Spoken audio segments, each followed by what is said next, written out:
Everything begins with a person opening their eyes, as if they had just returned from a journey of horror. When the protagonist wakes up, they can only open their eyes. They are lying in a hospital bed. Feeling pain and struggling to move, they slowly manage to sit up. Looking around at the other beds, they notice that they are empty. The window behind them is broken. Trying to make a greater effort to stand up, but too weak, they collapse to the ground. Debilitated, still connected to an IV, and suffering from severe nausea, they begin to vomit. Even an action that for many would be normal was extremely exhausting for them. Once again, they gather their strength, using the side of the hospital bed for support to stand up. Worried, they look around, hoping to find someone. There was no one there to help them. They themselves remove the needle that connected them to the IV. With their weak strength, they begin walking through the hospital and notice that the floor is in ruins. Reaching the hallway, they cannot understand the reason for the chaos. Upon reaching the elevator, they notice that it is not functioning. Perhaps there is no electricity. Barefoot, they decide to take the stairs to see if they can find someone on the lower floor. To their shock, the lower floor is just like the upper one. It looks as if a war has taken place in that place. The young person wonders what could have happened there. Tired and weak, they crouch by the water fountain, and they notice that there is water. They hydrate themselves a little. That's when something strange happens to them. It feels as if they sense the presence of someone nearby, but they begin to doubt themselves. Once again, they take the stairs, deciding to go back up to the floor where they had originally woken up. Checking through their belongings, they find their phone, but there is no signal. They look at the broken window and decide to check the city's condition from above. Agonized, they see that it is not just this building. The entire city is in complete chaos. Nothing seems to be working. The buildings are broken, cars are abandoned, and no one is seen on the streets. For a moment, this fills them with anger, not knowing what had happened. However, that presence from before catches their attention. Looking through the window, they see an elderly woman. She is walking while pushing a cart, accompanied by 2 dogs. That elderly woman struggles to push the cart along with her animals. She senses their presence and also looks in their direction. They, realizing they have been noticed, open their mouth to shout and call her attention. But after a moment of thought, they hold back. They do not know what has happened, but they know that their body is extremely weak. They fail to shout, and now they can barely stay on their feet. Weak, they collapse once again. They think about how they have no strength left in their body and wonder how long they have gone without eating. They begin searching the entire hospital, including the kitchen area, for something to eat. They find some vegetables that already seem spoiled, yet even so, their body does not accept them. They feel nauseous again and start vomiting. Weak, but for a moment, they think they hear someone. They start asking if anyone is there, if there is anyone who can help them. Still kneeling on the ground with a little bit of food in their hands, they try to eat again. They think that maybe a war had happened, and they have no idea what happened to their father, mother, or family. They have serious doubts about what transpired there. They do not even know how long they have been in that hospital. Their memories are vague, but they remember being in school and getting into trouble with some people. They remember being a target of bullying by some school bullies. They recall fighting with 2 of them, but then more and more appeared, which is how they ended up like this. They knew it was not very smart to mess with a school gang. They were just trying to survive all the harassment. They were coerced because they had failed to bring the money that would supposedly make the bullies leave them alone. They thought they should keep their head down because they could not fight them all. Deep down, they did not want to fight back, but the insults were more than they could bear. In their heart, they thought they should surrender, even if it meant begging for forgiveness. They knew they could not do much for themselves and should surrender as soon as possible. Not to mention, their leader was watching everything, and in his presence, the others became even more aggressive. And to their misfortune, it seemed that this time, they were determined to put an end to them. This protagonist was being beaten by 4 people at once. They were kicked, punched, and constantly struck in the ribs. They clenched their teeth as they endured countless blows, each strike landing with full force from all of them. And already near the protective railing, the protagonist of this story lost his balance, and unfortunately, he fell from a very high floor and woke up once again in a hospital bed. Very scared, his memories ended there, and he was determined to change the scenario. He got up and began changing his clothes, knowing that staying there wouldn't bring him anything. The length of his hair was already bothering him, a sign that he had spent too much time in the hospital, maybe half a year or more. He thought that he should first look for people, and to cover his long hair, he put on a cap. He wanted to find his family but didn't know if there were still police officers or guards around. Leaving the hospital center and starting to walk down the street, he had no idea where to begin his search. So he started walking aimlessly and noticed that every place was equally destroyed. He thought there wasn't even a single spot that had been left untouched. The streets had become deserted. Cars were stopped everywhere, as if a major traffic accident had occurred, and the scene was the same in every direction he looked. Approaching a vending machine, he noticed they had all already been looted by people searching for food. As he turned around, he noticed the 2 dogs that had been accompanying a lady earlier, and the animals were uneasy with his presence, but he saw that the lady calmed them down. She, talking to the animals and feeding them, turned and noticed the young man. The young man, feeling weak, asked her if everything was all right because he wanted to talk for a bit. When he tried to say something to the lady, she handed him a package. Then she told him to be careful, to stay alive, and to find a place to hide. After that, she continued on her way, leaving the protagonist behind with his doubts. Looking at the package she had given him, he saw several canned foods and started eating. Since he was still unaware of the danger, he ate in the same place he stood, and nearby, a car approached. When he turned around after noticing the sound of the vehicle, he saw that someone was leaning slightly out of the car, waving to get his attention. Not knowing they were dangerous people, he waved back. The guy in the car seemed friendly, however, he got out of the car holding a baseball bat. The young man only wanted to understand what was going on, as he was still confused. However, he was met with blows. After hitting him with the baseball bat and stealing his food,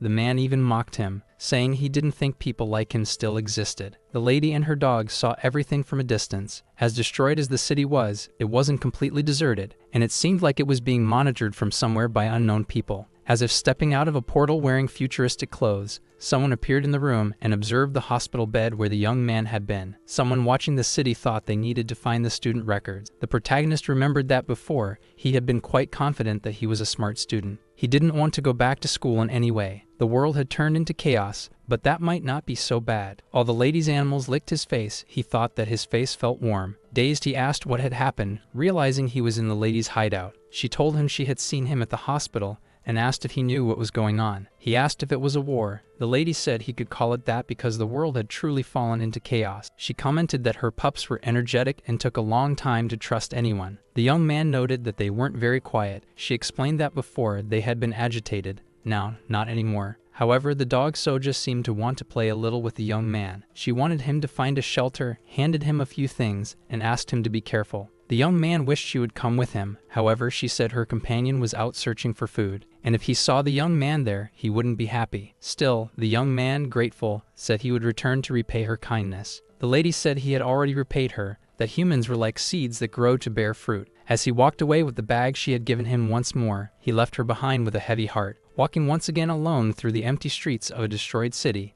his stomach soon reminded him that he needed food. This time he was more cautious. He looked around to see if anyone was nearby and chose a quiet spot, far from any street or avenue where he could be attacked again. He walked slowly until he came across a shelter. As soon as he entered, he could see that there were many people inside, and they kindly pointed him in the direction of the receptionist. When he reached her, he said that someone had sent him there. She, bored, asked if he was new to the area, if he had been hiding somewhere, and had now decided to appear. But she did not let him say anything. She asked for his name, age, and if he had an identification card. Searching in his pouch, he explained that he was a high school senior and wanted to know what day it was. She, serious, looked at Kang Yeon and replied that it was April 13th before continuing her work. He realized that he was no longer 19 years old. With the time he had spent in the hospital, he had already turned 20. The protagonist wanted to know if the phones and the internet still worked, and if they did, whether he could use them. Impatiently, she explained that only an analog communication system was currently in use. She pointed to where he should wait and told him that she would quickly call him back to finish filling out his file.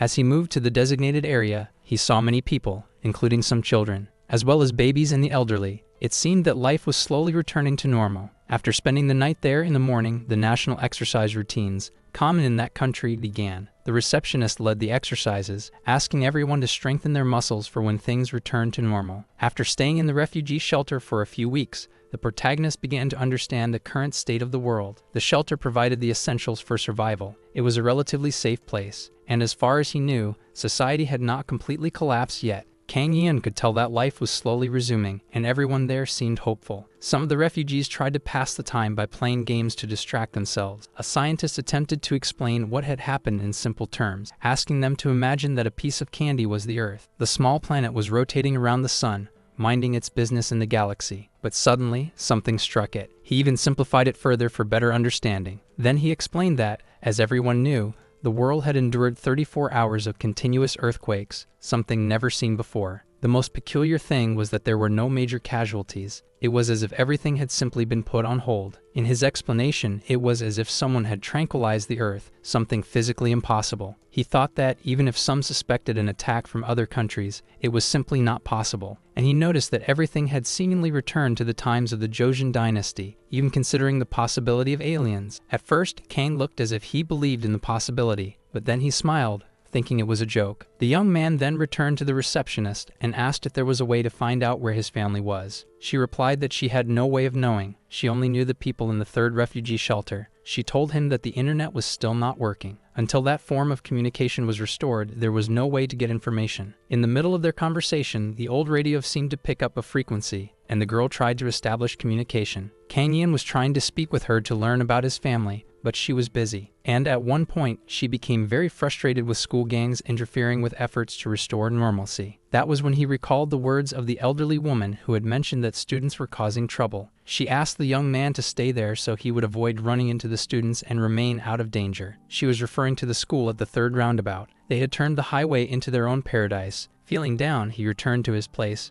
but as long as he did not know what had happened to his family, things would not be resolved, and he thought that the elderly would be safer there than out on the streets. Checking the supplies in his backpack and adjusting his cap, he left the shelter. He was going in search of the elderly woman who had been so kind to him, passing by some bicycles. Noting that they were still in good condition, he checked one and started using it to move around. A little further ahead, he noticed that some students were cornering the old man who accompanied the kind elderly woman. That old man, in turn, was holding a crowbar, trying to defend himself from the juvenile delinquents. Seeing that the man was trying to defend himself and that his animals were fierce, they thought he was crazy. The old man commanded his dog, Ravachevsky, to attack the aggressors. The dog, baring its teeth, growled to scare off the boys, who shouted that the old man was insane. The protagonist's eyes widened. He could hardly believe what he was seeing, and in the background, it seemed like he was being watched. Something futuristic appeared to be observing the scene, and in particular, observing Kang Yin. The boys who had been driven away by the old man and his dogs were recounting what had happened. Meanwhile, a young man was trying to eat a piece of steak. They recounted that everything was terrifying, that the man was completely insane, and that the dog had tried to bite them. The young man, who seemed to be the leader, tried to chew as much of the protein as he could, but it seemed difficult to digest. Annoyed by the result, the professor complained that it was tasteless and rubbery. The leader made it very clear that he was not a student at that school, but an adult. Still frustrated, he stated that all the teachers ate meat because of them and that, at the very least, he should be a good cook. The professor explained that he had prepared it exactly as before, and everyone had said it was good. The young man became irritated and threw the tray into the air. Grabbing the piece of protein, he forced the professor to eat it. Another member of the group with spiky red hair told the professor that he should have cooked it better. After teaching the professor a lesson in manners, their leader questioned why they had returned empty-handed. The young men insisted on telling the leader about the danger they faced when they tried to stand up to that old man. Seong-chun listened silently and calmly until he saw a video from one of them, something he shouldn't have known about since he wasn't there. Following his instincts, he jumped onto the table and asked the young man if he was saying that he should do all the hard work. Pointing his gun at him, he warned him not to relax after giving such a weak excuse. He asked if his subordinate understood the situation they were in.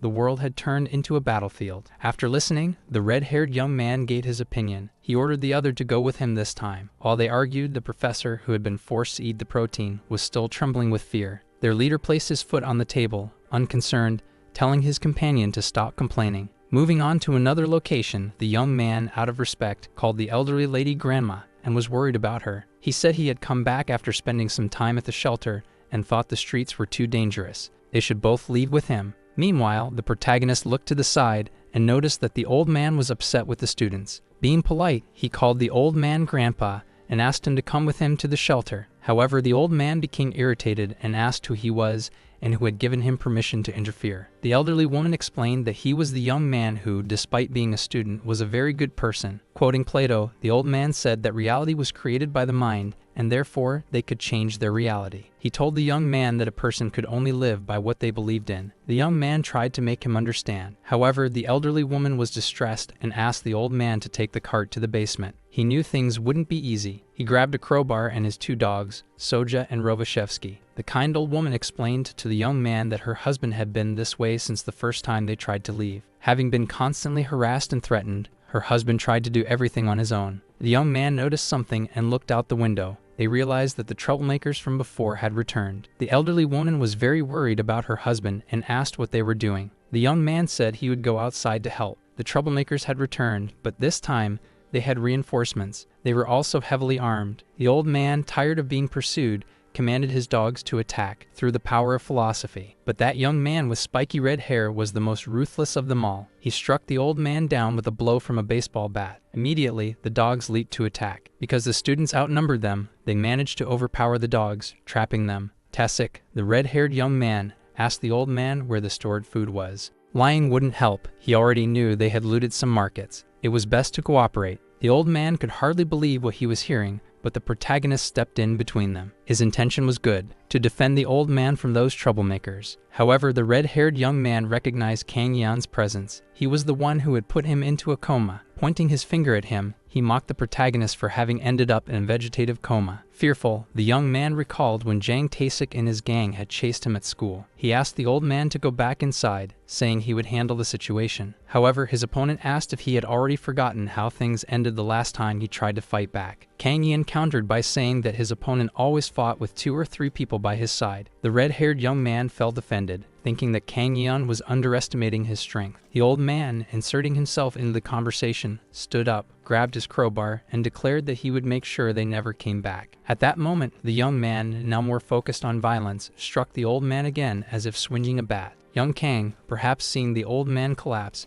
shouted to check if he was still alive. However, the red-haired boy assured him that old man, if he tried to attack again, would not be shown any mercy. Upset, the young man shouted at the old man, telling him to listen and go back inside. Then he moved his body as if he were about to throw an uppercut at his opponent. The opponent merely dodged and struck the protagonist in the stomach, causing immediate and intense pain as he doubled over. Jang Taesik took the opportunity to stomp on him and, mocking, asked what had happened since he was no longer as confident as before. One of the guys who had joined in ambushing the elderly couple's home was holding the dog, so that the other 2 could beat the old man. The distressed elderly woman ran outside to try to defend her loyal friend. She asked the red-haired young man what he was doing and why he was being so cruel. He merely pushed the elderly woman, causing her to fall to the ground alongside her husband, who asked if she was okay. That kind-hearted woman looked at the boys with eyes full of sorrow, wondering why, instead of doing good, they chose to torment others. The shock of it all was too much for her, and she fainted in her husband's arms, leaving him in a panic. Crying, he asked what he was supposed to do, insisting that she was fine.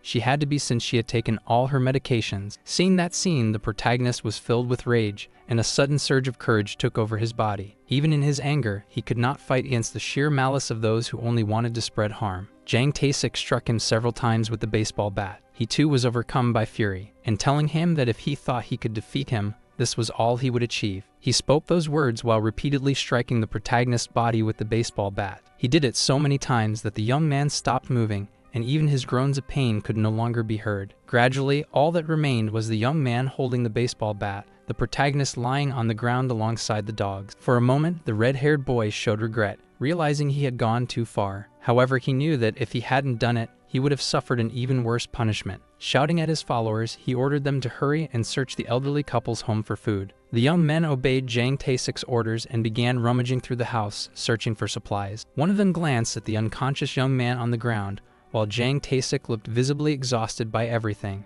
A presence could be felt. Although everything seemed calm, a strange noise lingered in the air. A futuristic being was forming in front of the barn, until its figure fully materialized. It was the very same futuristic presence that had been searching for the protagonist in the hospital room. This entity was accompanied by what appeared to be surveillance equipment, constantly monitoring the events. Young Rina was a girl who attended the same school as the protagonist of this story. She was always seeking his attention, and no matter how much he tried to ignore her presence, it never worked. Rina always wanted to know how his classes had gone, and if he had done well on his tests, and whenever she saw his bruised face, she would ask if he had gotten into trouble. He always made up excuses because he didn't want her to find out that he had been beaten up again by a school gang. They were always together, even during meal breaks and school recess. And whenever she suspected he had been in a fight, she would warn him that she would tell his mother. She would say that he couldn't just go around getting into fights. He needed to stay healthy so he could marry her one day. Her presence in his house had already become routine, and she always used the excuse of borrowing notes to study. Not even at home could he escape her, as she was a close friend of his mother, who who already treated her as if she were her daughter-in-law and gave her a lot of responsibility over her son. One day, Rina was at Kang Yan's house when his mother had to leave for work. Kindly, she told them that she had made snacks and left them in the fridge, reminding them to eat after studying. She also left instructions that they shouldn't fight, allowing them to spend a lot of time together studying. And in the middle of studying, she would sometimes just stop and stare at him, making him incredibly flustered. On this particular day, she suddenly got up and fetched a first aid kit to apply ointment to his wounds. He was amazed at how well she knew where everything was in his house. She simply said that it wasn't her first time there and that she was a good observer.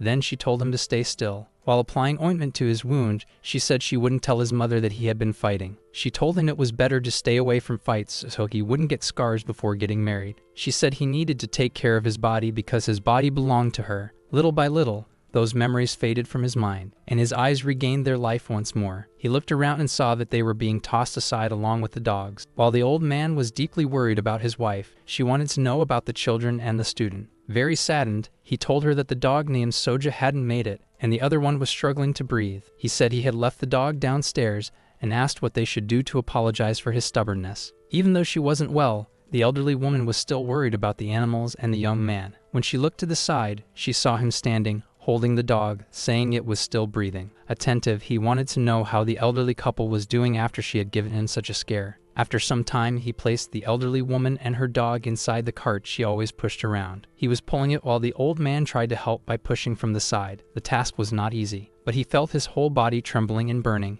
and he didn't know how it had happened. He couldn't breathe properly and had no strength, but he didn't feel like he was seriously injured. He told the elderly woman to hold on a little longer. They were almost there, and a doctor was waiting. She was going to be okay. He thought he was lucky. He was weak and didn't know when he had become this way. His thoughts tormented him, telling him he was a failure, crushed by his own weakness. He fought against the idea that he had become someone too weak to defend himself. Meanwhile, the sound of an airplane could be heard in another place. The young woman, young Rina, looked up at the sky with hope and spoke to the protagonist's mother. Regarding the low-flying aircraft, she wondered if they had spotted them from afar. The woman said that when she saw the helicopter, she felt a little safer. The girls simply listened in silence as the woman spoke, and when they noticed that the man in charge was arriving, they hurried to take the clothes off the clothesline as fast as they could. Leader Seong Chun was feared and hated by many people in that place. He noticed unusual movement in the bathroom and went to see what was happening. It was the red-haired young man. The leader was wondering when the young man would return since he already knew what had happened. That's when the young man asked if he remembered Kang Yan. Suspicious, he asked why he was bringing that up, but he didn't have the courage to continue speaking, so the leader told him not to say strange things. After that, the helicopter was already arriving, seemingly distributing supplies. He ordered him to join the others and grab some supplies. He said he was heading to the rooftop and didn't want to be disturbed. After telling him to wash his face properly and stop trembling, he began climbing the stairs. Unfortunately, there wasn't enough time for the two women to leave, and once again, the young man cornered young Ren. He noticed she had just taken the clothes down. They seemed damp, and he asked why they were dirty. He told them they should also wash the men's clothes since they smelled bad. The girl snapped back, saying they could wash them themselves. The young man argued that they were busy protecting the place and searching for food. He wanted to know why that girl thought differently from the others, who believed the place was safe. Without fear, she replied that he was the one who decided who was strong or weak, and that they didn't really know if it was safe outside. The older woman pulled the girl by the arm, asking her to leave so she wouldn't get into trouble with him. Watching them walk away, he adjusted the chair with his foot and sat down to gaze at the sky. Talking to himself, he looked upward and declared that he would protect that place. Meanwhile, several people rushed toward the helicopter to collect supplies. A young woman from the third shelter asked a young man, who seemed to be recording something, if he could watch the footage later. He explained that the recording wasn't very good, and that the only reason he was filming was to help repair the helicopter. If fixing the transmission systems became necessary, the radio system would be repaired first. Somewhat disappointed, she said she understood. After that, she bid farewell as the helicopter left the area. She thanked the shelter's residents for helping transport the food and assured them that she would keep the gates locked.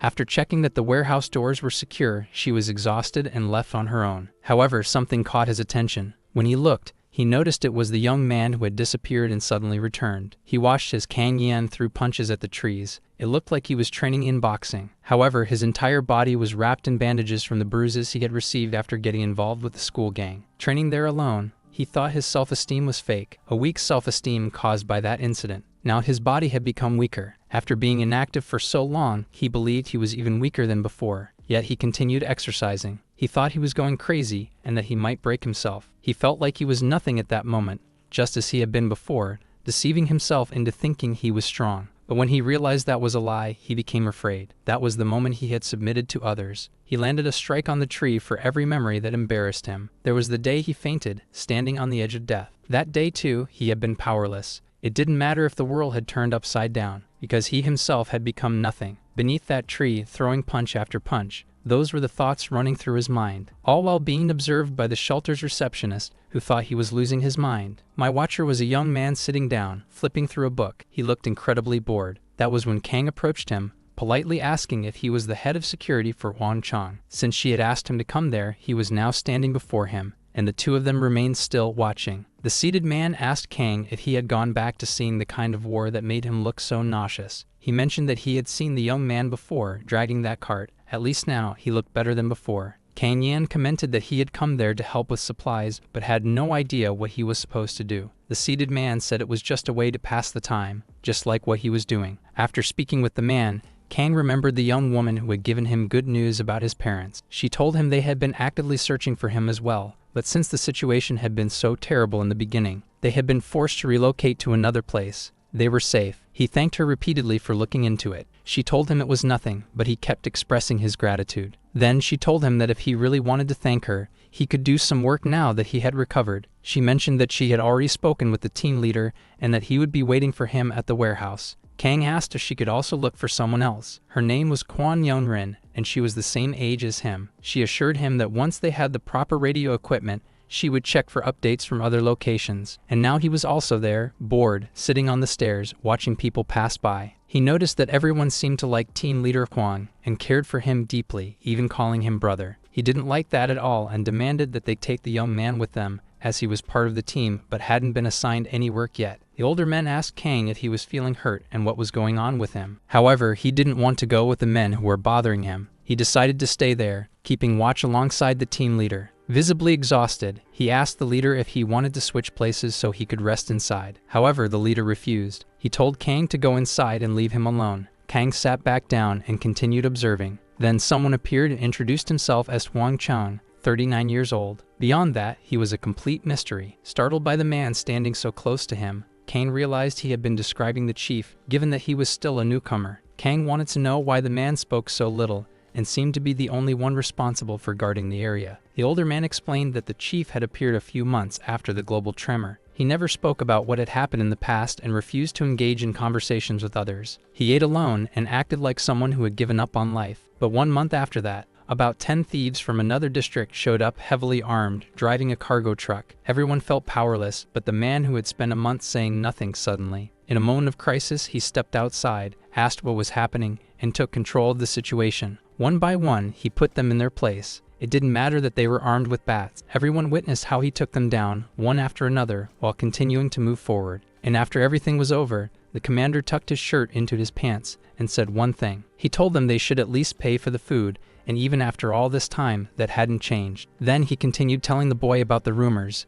Everyone had their own theory about where that man had come from. Looking at the young man, he asked if there was anything in his story that had caught his attention. He said he wanted to write a story based on what had happened, but wasn't sure about the ending. Somewhere far away, someone was lying under a tree when another person approached. It was the red-haired young man calling out, questioning why, after days had passed since the helicopter arrived, the guy still hadn't done anything about it. He asked if he was expecting him to do the job for him. That's when the guy on the ground brought up the previous adventure, mentioning the elderly couple. The long-haired man lying on the ground, wearing a protective mask over his eyes, explained that the supplies were transported by an army and that he had to find the right moment. But the red-haired young man was already agitated and didn't want to wait any longer, shouting to get his attention. Jiang Munchan didn't like being disturbed and asked if the other had suddenly become an officer. Jiang Taesik, despite being worked up and yelling at the guy lying down, couldn't get him to stand. Lifting his mask slightly, the man warned that if he got up, things would get ugly. He also wanted to know how long the red-haired young man planned to keep blocking the sunlight. Leaving their argument behind and returning to the shelter,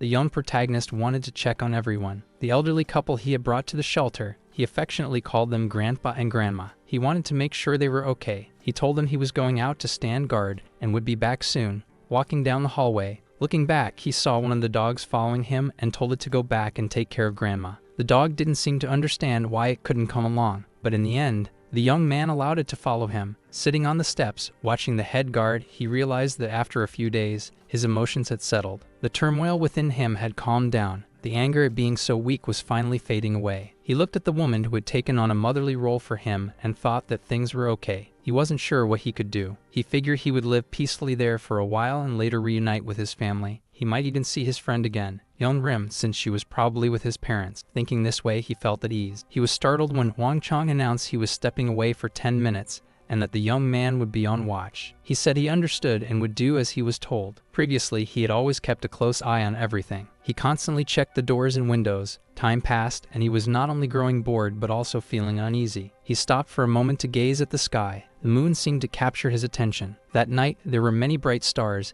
and he wondered if his mother could see them too. Maybe even his friend could see them as well, when something suddenly made his heart race. It was the sound of cars. When he turned his body to look, a truck speeding toward him nearly ran him over. The truck barreled forward at high speed, crashing into the gate and ripping off the chains and padlock. It all happened so fast that by the time he tried to get up, several people had already jumped out of a van and a truck. Stepping out of the smaller truck was the man who had been lying down earlier, still wearing his mask around his neck. He commented that everyone had moved quickly because they only had 2 minutes. He ordered them to start spraying fuel, and they even threw the liquid on Kang as well. It looked like they were forming a perimeter with the fuel. Jiang Mun Chan, expecting some kind of resistance, looked at the frozen young man and warned that things were about to heat up. As soon as the young troublemaker set the fire, all the protagonist could do was move out of the way to avoid getting burned. Outside the circle of fire, but still inside, the intruders were trying to break into the warehouse. They quickly began hauling out all the food that had been stored there for the shelter residents. There were many of them, and they were well organized. The young man, noticing that his clothes were soaked in fuel,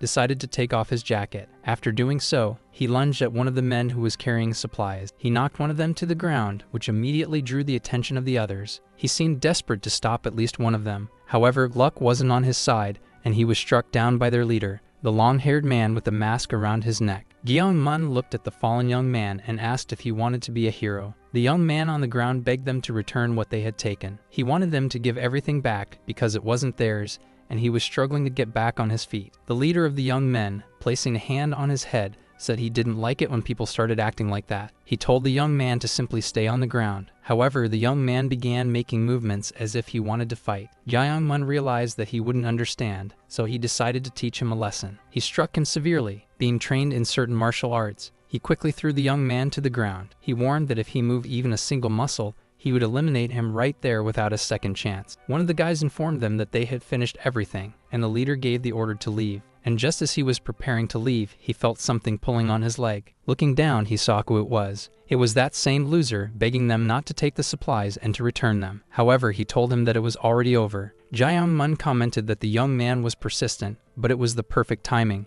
He needed a test dummy. Reaching into his coat for something, he told him that he was about to feel something shocking, something he normally wouldn't experience. Before he could finish speaking, something was thrown at his head. It appeared to be a book. It caused a small cut on his forehead. Annoyed, he asked who had done that. The head of security spoke up, saying that it had been him, and began taking off his jacket, making his intentions clear. He then asked the protagonist if he really thought that the supplies were worth more than his life. Jiang Mun noted that he had heard about this man before and knew he was aware of his fighting skills. That was when the security chief asked if he was willing to fight him over this. He attempted to use the same move he had used on the young man earlier, grabbing him by the collar, trying to slam him onto the ground. However, the head of security asked if he was using judo and said it was easy to counter. He grabbed the young man's arm and immediately headbutted him in the nose. Then he warned the others that he would only say this once. He wanted them to leave and abandon the stolen crates. However, the long-haired young man wasn't ready to give up. He pulled a weapon from inside his coat. It was a stun gun, which he aimed and fired at the man in front of him,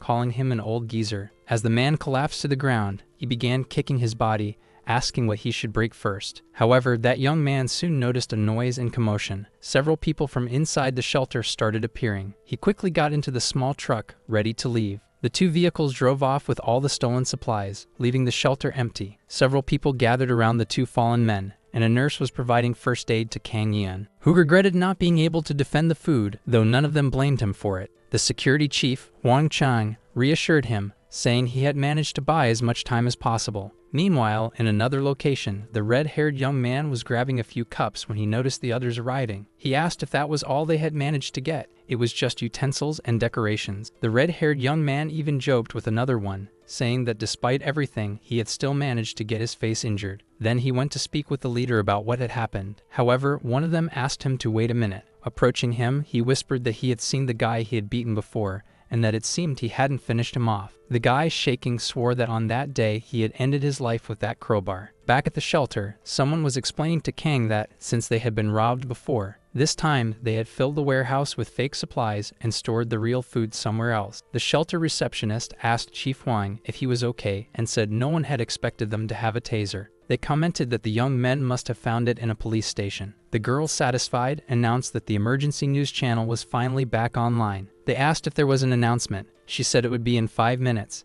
and they rushed to start the generator. The news reported that given the current situation, there were still very few citizens in need of first aid. And as supply helicopters flew overhead, they also captured distress signals from Ingan School, which was currently occupied by an armed group and had been filmed by 2 people calling for help. Kang Yin watched that broadcast with sadness and realized that the ones sending the distress signal were 2 familiar people. Very familiar to him, his mother and his best friend were waving at the helicopter, making a request. That scene seemed to intensify, and the young man's condition worsened. At times, he couldn't even defend himself. At school, no one with red hair was sitting in what remained of a classroom. He thought about what he had done when he kept hitting until his strength ran out, watching Kang's life fade away, and now the news that he was alive. There was no way that could be true. He thought they hadn't seen anything. He was startled by the idea that he might be a ghost. Beginning to tremble, he thought that he had to find him. Night had already fallen, and in the 3rd shelter, Kang Yin was leaning against a corner of the staircase. Chief Wang spoke to the young man, telling him he should be inside because everyone was still in shock. Placing a hand on the young man's shoulder, he asked if he had heard him. He shouldn't be out there until he had recovered. But when Kang realized he had been touched, he was startled,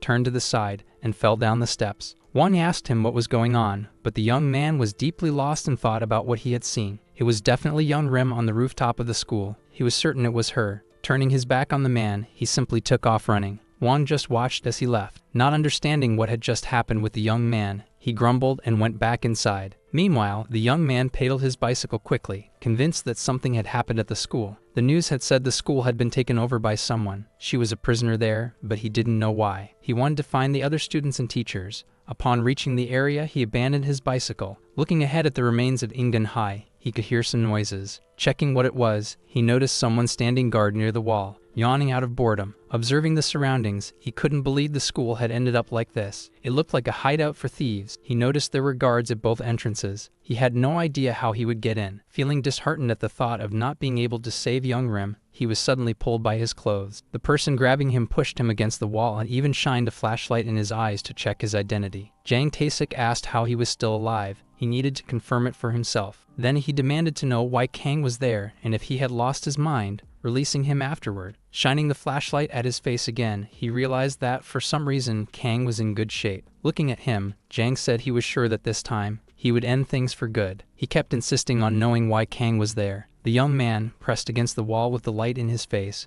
couldn't think straight. He asked the red-haired young man if he had come there alone. That question surprised Jang, but the protagonist quickly took the flashlight from his hand. Turning it off, he asked if, besides that, he hadn't brought anything else with him. After saying that, Kang struck Jang, hitting him square in the nose. Furious, Jang said that he had hit first. That was a sign that he had finally gathered his courage. He also tried to strike back, but Kang dodged. Growing impatient, Jang attempted to land kicks, but they were blocked as well. He asked if Kang was insisting on dying, but somehow the protagonist managed to counterattack and knock the red-haired young man to the ground. He thought about how he no longer had the same body as before. His muscles had weakened, and his body was still fragile. That's when he realized he couldn't win with brute strength alone. He needed the right skills. The young man on the ground managed to land a kick on Kang's leg, followed by a heavy cross punch. Knocking him back, Jang spoke into his communicator, saying Kang was finished. He called for the guards nearby. He reported that he was at the end of the street, by the back gate, but as he spoke, he was struck again. His transmitter fell to the ground, and the protagonist stepped on it, keeping his foot firmly in place. Immediately after, Kang showed courage by striking Jang multiple times, catching him off guard. After being thrown to the ground, Jang continued to take hits until, at one point, he called out the protagonist's name. Grabbing the red-haired young man by the collar, Kang demanded to know what had happened at the school. Meanwhile, inside the school, someone was lighting a candle. Young Rim's roommate asked where she was going. She said she was going for a walk, but the woman told her not to. If she was seen, there could be trouble. But young Rim didn't see a problem since they weren't prisoners, so she took the candle and walked through the corridors. Hearing a noise, she looked out the window and saw several people gathered on the ground. She wondered if everyone was really okay with this, and if they were willing to remain in the school. Just because the world had changed, that couldn't be the case. She thought that, at the very least, she should know what was happening in the rest of the world. When a guard shone a flashlight near her, he asked where she was going. She asked if she was being spied on, but he told her that she was only being protected. He explained that the others agreed with this, and she asked about those who didn't agree. It was amusing to see that the world outside was dangerous, yet she had no way of knowing because they wouldn't let her leave. Feeling deeply sad, as if she wasn't even in her own body, she stated that she had seen terrible things, not just him, but the whole world had. She said they needed a system to survive, that rules were necessary. She was certain that power had gone to their heads. Even so, she was determined to leave. However, the young man grabbed her arm, calling her by name. Annoyed, she slapped him across the face and told him not to touch her. She asked who had given him authority over her. She added that, from what she had seen, all they wanted was to build a kingdom and rule over them. At that moment, she heard Jang Tae-sik's voice over the radio, requesting reinforcements, saying he was at the end of the street, near the back gate. She asked if he was going to help. He replied that it wasn't his job to do that. His job was simply to guard that corridor and tell her to go back to sleep. Meanwhile, outside, the fight was unfolding. The two young men seemed evenly matched as they exchanged blows, but seeing an opportunity to finish him off, Jang Tae-sik picked up a fallen brick from the ground and, swinging upward, struck the young man's head several times, saying he wanted him to stop living. Kang, blocking the blows with both hands wrapped around his head, thought that his body still felt indifferent. Even so, he lunged at the young man, grabbing him around the waist and throwing him to the ground again. He thought he could see the movements and knew how to counter, but his body did nothing. Summoning his willpower, he warned that if it was against Jang Tae-sik, he would fight back, even with his broken body. And in a fit of rage, he managed to land another cross punch to his opponent's face. However, both of them collapsed to the ground, exhausted. Moments later, as the protagonist stood up, he told the young man to recover quickly, and asked what was happening, but when he looked to the side, the young man was still lying on the ground, and beside him, someone enormous appeared, asking who this guy was. When Kang looked up, he realized it was Min Do-woong, someone he recognized. He was startled, and asked if he was from the same school, as he was sure he had seen that face somewhere before. Inside the school, young Rin, after unsuccessfully trying to leave and failing, returned to the hallway, thinking that she couldn't just stand there, while she didn't know what had happened to the rest of the world. She believed that even if she had to persuade the others, she would find a way out. Then, someone grabbed her hand. Startled, she looked and saw that it was her teacher, calling her over along with other people. They pleaded with her not to do it. They said the world outside was terrifying and that it was safer inside the school. They said their friends were protecting them, but they all had the same look, empty bodies, devoid of life. Outside, Kang, after dealing with the red-haired young man, was now being brutally beaten by Min Do-woong, who had strength far beyond normal. For him, it was easy to hit a weakened opponent like Kang. The protagonist thought that he couldn't possibly fight against this guy, but he still charged at him every time. Despite being struck multiple times, he refused to give up and endured blow after blow. And no matter how hard he tried, he felt that he couldn't win, while the tall young man continued advancing toward him, saying that he was really good at getting beaten up, but Kang kept thinking about his friend inside the school. Even though his opponent was extremely strong, he still hadn't given up, and as he tried to stand up again, he heard a voice inside his head, asking what he was doing in a fight he couldn't possibly win. Min Do-woong suddenly remembered where he had seen him before, but as the protagonist prepared to get up, he seemed to notice the presence of someone else,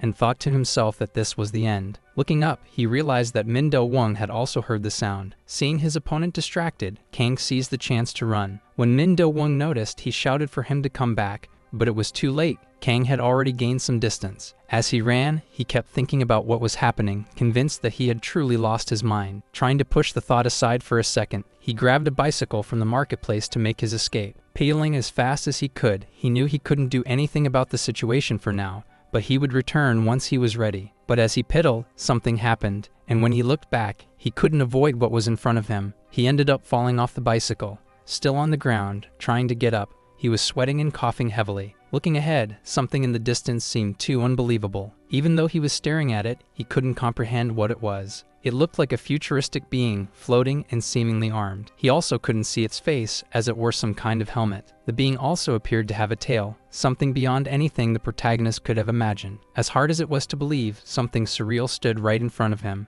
and that being asked if he was receiving the communication feed. Not knowing what that meant, he asked what it was. He was told that it was Observation Unit 19. These occurrences had taken place despite it being considered an inappropriate complex organism. Kang Yin, terrified, tried to say he had no idea what the being was talking about. However, the observation procedure was being terminated, and a bright light shot toward him, knocking him to the ground while the floating entity emitted light. Had Ingun high, while standing guard outside, he despised the boys who were inside. It practically had a banquet, enough food to feed many people. The leader told Jian Mun-chan that things like this happened, and he just needed to pay more attention next time. Their table talk was filled with curses and insults, with Inchi mocking Jian Mun. The boss defended him, saying he had done well up to that point and that they should stop bothering him over one mistake. He then ordered the guy from the lab to fetch another box of kimchi and more water. The red-haired guy told him to hurry up and warned him not to even think about stealing anything from the storage. The leader noticed his face was bruised. That's when he said he had fought 3 people at once, but it was nothing worth mentioning. He added that if he looked bad, he couldn't imagine how the others had ended up. Inchi Young also started provoking him. The poor guy who had just delivered the water couldn't hold back a slight smile and was immediately scolded. Min Do Wong wanted to know how things were outside, as many teachers and students were happy. Others were curious about the situation, thinking that maybe it wasn't so dangerous outside since they had seen the helicopter. Even though their boss was difficult to deal with, he seemed sad when recalling what had happened when the world collapsed. He said they were key players in all of this, protecting and controlling that place. Jang Tae-sik, seeing that there was nothing more to discuss, announced that he was leaving and stepped outside. Right in front of him stood the lab guy, the one who wore glasses. The young man asked if he needed anything. Showing his dominance, Jang grabbed him by the hair and pressed a fork against his cheek to assert control. He asked if the boy thought he was some kind of clown there to entertain others. But then, their leader, Seong Chun, appeared outside and asked what he was doing. He scolded the red-haired young man, reminding him that they had few workers, and told the lab assistant to stay alert. After Seong Chun left, the red-haired young man showed no respect. Irritated, he struck the assistant,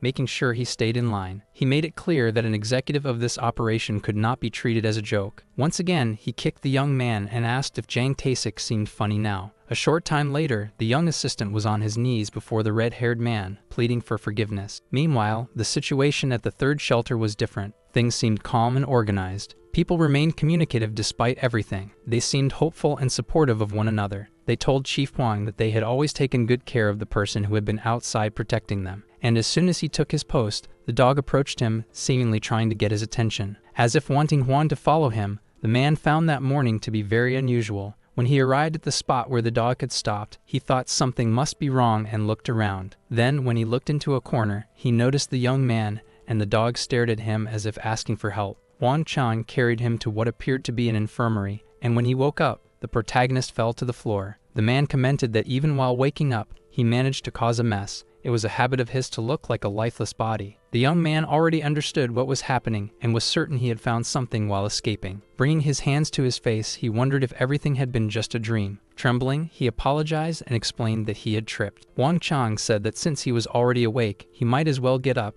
as long as he watched over the warehouse at night. He used that place to sleep during the day and avoid other people, making it clear that the mat was his. After saying that, he turned away. Kang was trying to remove the IV from his arm when the man told him he was good at getting beaten up. At the very least, he could do some exercises since he had already come up with the excuse of falling down the stairs. He figured the boy's real skill was escaping death, considering it seemed like he had been through several wars. Outside, Kang Yin noticed the shelter's receptionist, who asked if he was okay. She asked what he had done the night before since he was all bruised and assumed he had a strange habit. She explained that since there were no available seats on the transport bus, she had listed him as an injured person. But he was, by far, the most injured person there. That was only to help him find a safe place with his family. He thought it was a miracle that he had even woken up from the coma in the first place. But what could he do with such a weak body? It would be better to find people who could help the school in the general shelter, but even attempting that was insane. He asked the chief if he planned to take the transport bus. The chief replied that he wasn't injured. He had already agreed to stay there until everyone was taken out of the danger zone. With a sad and empty look, like the others, he said that given the state of the world, it was better to stay there, especially since he had no family. Hearing that, Kang felt embarrassed by his own comment.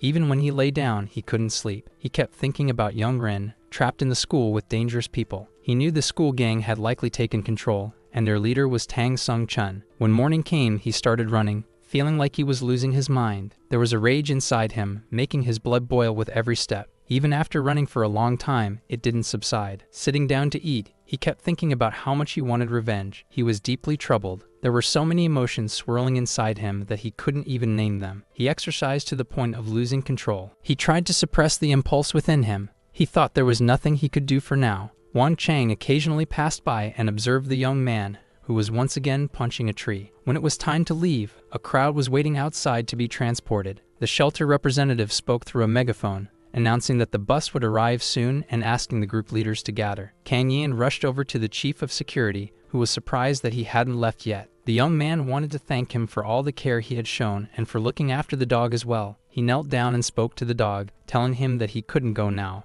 but he would return soon, and asked him to stay safe. As soon as he arrived, a line was formed. The military was also there. He thought about finding another option. Meanwhile, the guard was on watch, and the dog stayed by his side, clearly saddened by the absence of his friend. Sometimes the dog whimpered. The guard told him that he wasn't his owner and that he shouldn't cause trouble. Just stay calm. The dog, disheartened, could only lament the fact that he had lost the elderly couple, his canine brother, and now his friend. Then he suddenly heard a familiar sound, which put Chief Wang on high alert when he saw the young man standing in front of him. He asked what he was doing there since the bus had left some time ago. Kang told the security chief that he had trained in sports. Among them, taekwondo, kendo, and boxing. However, he had only been a decent fighter when he was younger before the coma. He regretted that his body had become weak and sluggish, despite his hard training to return to his former shape. Wang paused, looked at him, and asked what his point was. Kang explained that he wanted him to teach him how to fight. The story shifts back a few months, to a random afternoon around 5:45 p.m. Someone commented that it looked like it would rain,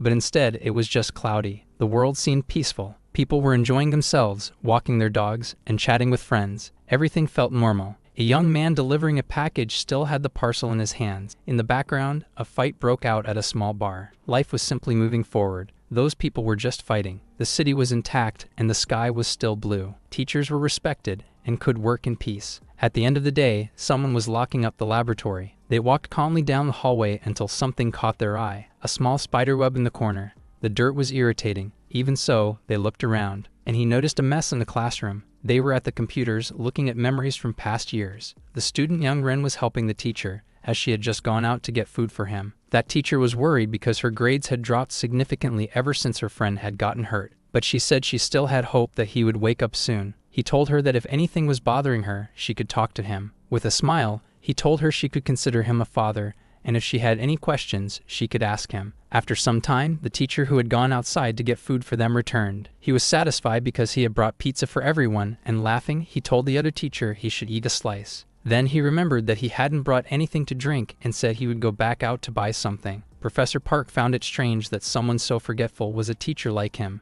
But Professor Yoon was energetic and well known by everyone. He rushed down the stairs to the convenience store. On the way, he ran into the janitor going up the stairs. His shift had already ended, yet he was still around. The janitor wanted to know who else was in the building. The teacher informed him that all the teachers and some students were there. Watching the teacher descend the stairs with such energy, the janitor thought to himself that it must be nice to be young. He walked calmly through the hallways, glancing out the windows at the female teachers helping some students. He thought that Cora was practicing and that they were good people. He observed everything, going from room to room. He went up and down the stairs, checking to make sure everything was properly locked. However, he encountered some troublemakers. He asked them what they were doing there since they should have been home by now. The boys ignored him, mocking him. They said he was just an angry old guard. The janitor told them they weren't allowed to be there. The red-haired student assured the janitor that they were just talking and would be leaving soon. The students looked defiant, as if they were trying to challenge the janitor. One of them seemed particularly influential. He told the janitor that he should go tell his father that he had interrupted his conversation with his friends. Annoyed, the old man told them to hurry up and not to smoke since the building would be closing soon. Jang Taesek, pleased, praised the young man for being the son of a politician and having a lot of influence. However, they weren't there alone. There was also a thin boy with glasses and another stronger one. They were constantly bullied by those students, forced to do physical exercises to the point of exhaustion. The politician's son asked the leader of the gang, Yang Tong-chun, what he was doing to keep them in line. Suddenly, he stopped speaking and decided to teach the weaker boys a lesson for not paying attention to him. He yelled at the leader, saying it was his fault for letting them rebel and failing to keep them properly under control. However, the leader remained silent, not saying a word or showing any sign of reaction. Meanwhile, the red-haired young man tried to calm Sun Hum down, telling him it was his mistake and apologizing. Then he asked the boy with glasses if he had gone to the hospital to check on Kang Yeon's condition. Mocking him, he asked if he was sad that the other boy had been left in a vegetative state. The boy with glasses, trembling and crying, said that Yeon hadn't regained consciousness and that he didn't think he would wake up. Those words sent Jang Tae-sik into a furious state. He forced the boy to repeat that the student had fallen from the ledge on his own. Meanwhile, Professor Park, bothered by a spiderweb, grabbed a ladder and asked Yeon-rin if she could remove it. She was told that she could go inside and eat pizza in peace,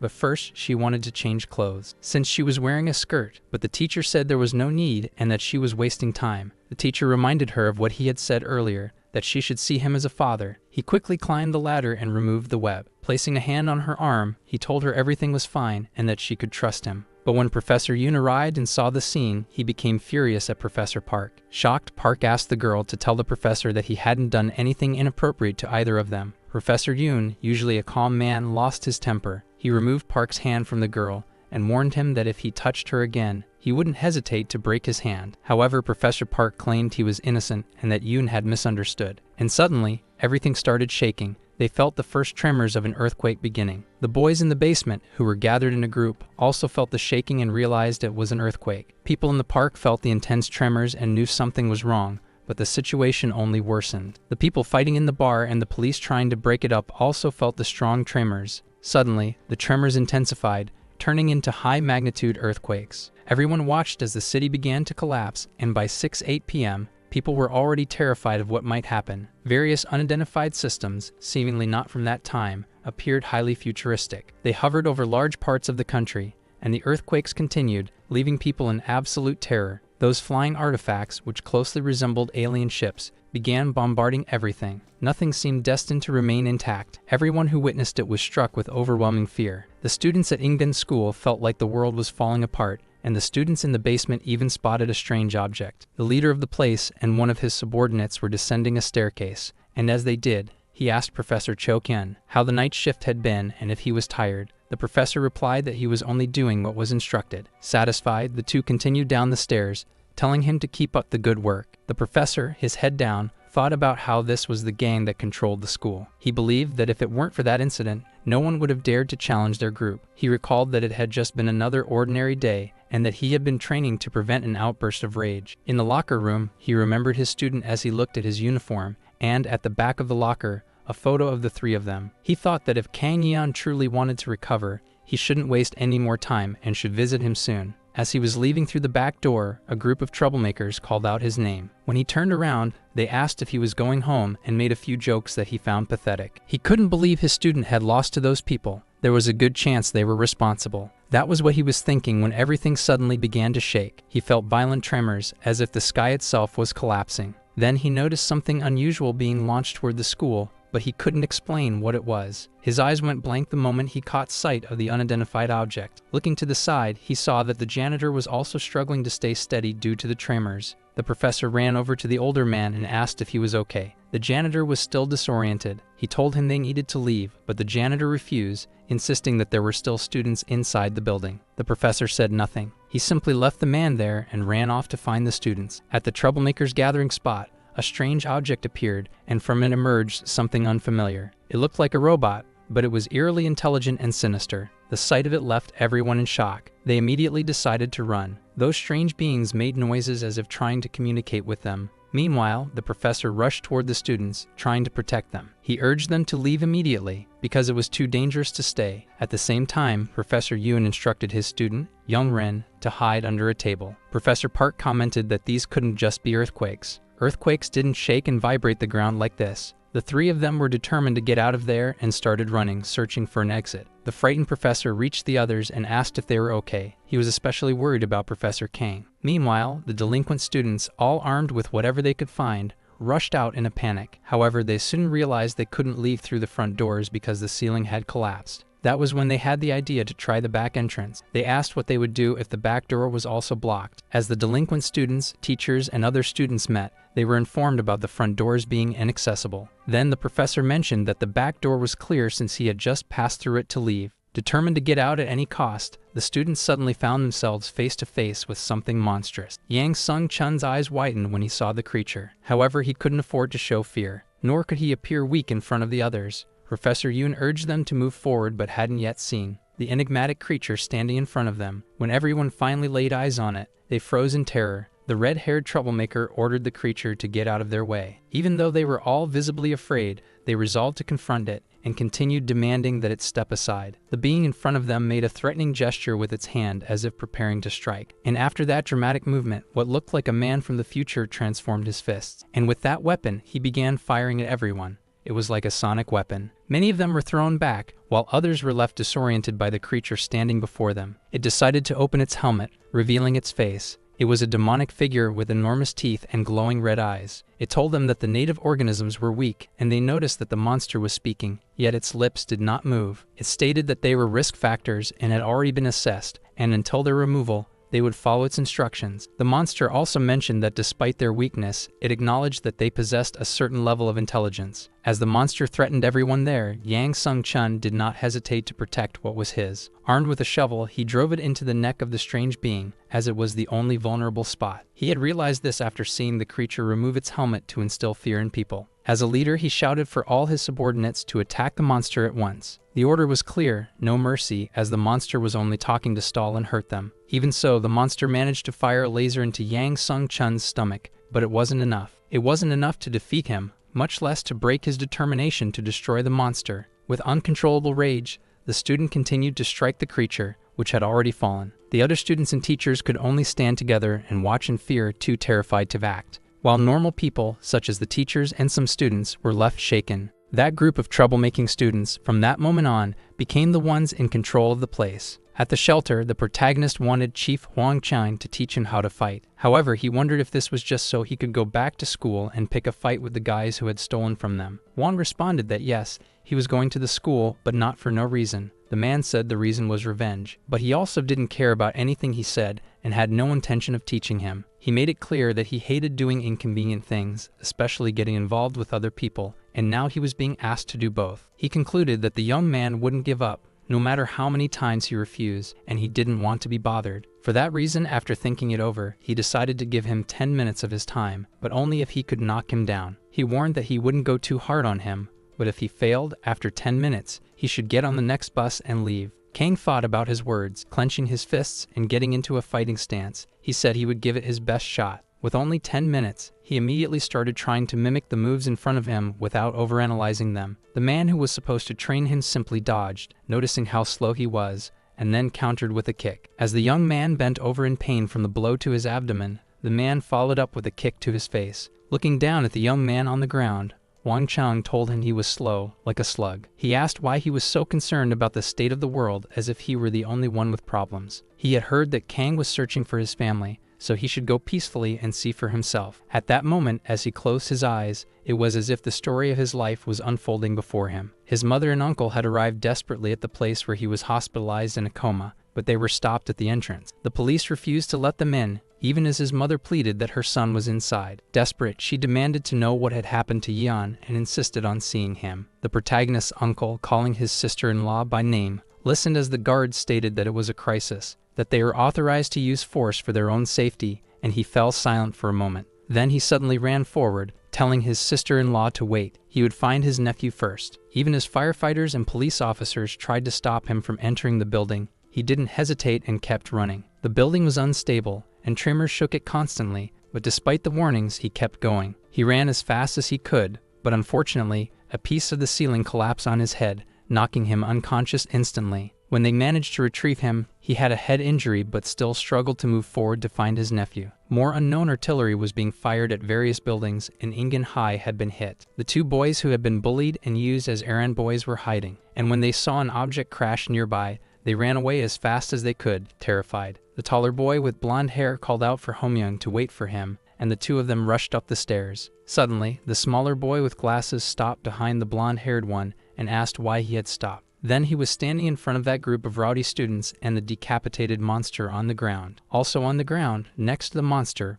was Yang Tong-chun, who had been wounded in the abdomen. Currently, he walked through the corridor with his shirt open, revealing a large scar. As he passed through that corridor, he asked Homyoung, calling him a laborer, if he had seen Jang Tae-sik, and he said that when he did, he he should order him to see him immediately in the office. He paused for a moment and, looking back, saw their leader leaving and decided to stop for a moment. However, he was noticed by the leader, who ordered him to stop standing around and get to work. Meanwhile, in Shelter No. 3, the dog Soja watched sadly as his friend Kang Yeon was beaten without being able to fight back. It made no sense, as he was trying to resist Hwang Chang and kept getting struck down, returning to the ground. The man then said it was clear he practiced combat sports because of his posture, which was quite decent. His movements were organized, but he wanted to know why he was still so determined to enter the school. Kang Yeon, after falling, got up again, determined, saying that the 10 minutes weren't up yet. He kept trying to land a hit, but the man always dodged. This time he was grabbed by the neck, and after that he received an uppercut, falling to the ground once more. Wang said he didn't understand why he kept going. He couldn't possibly want to learn the techniques that badly. He asked if the boy wanted him to teach him how to fight to win,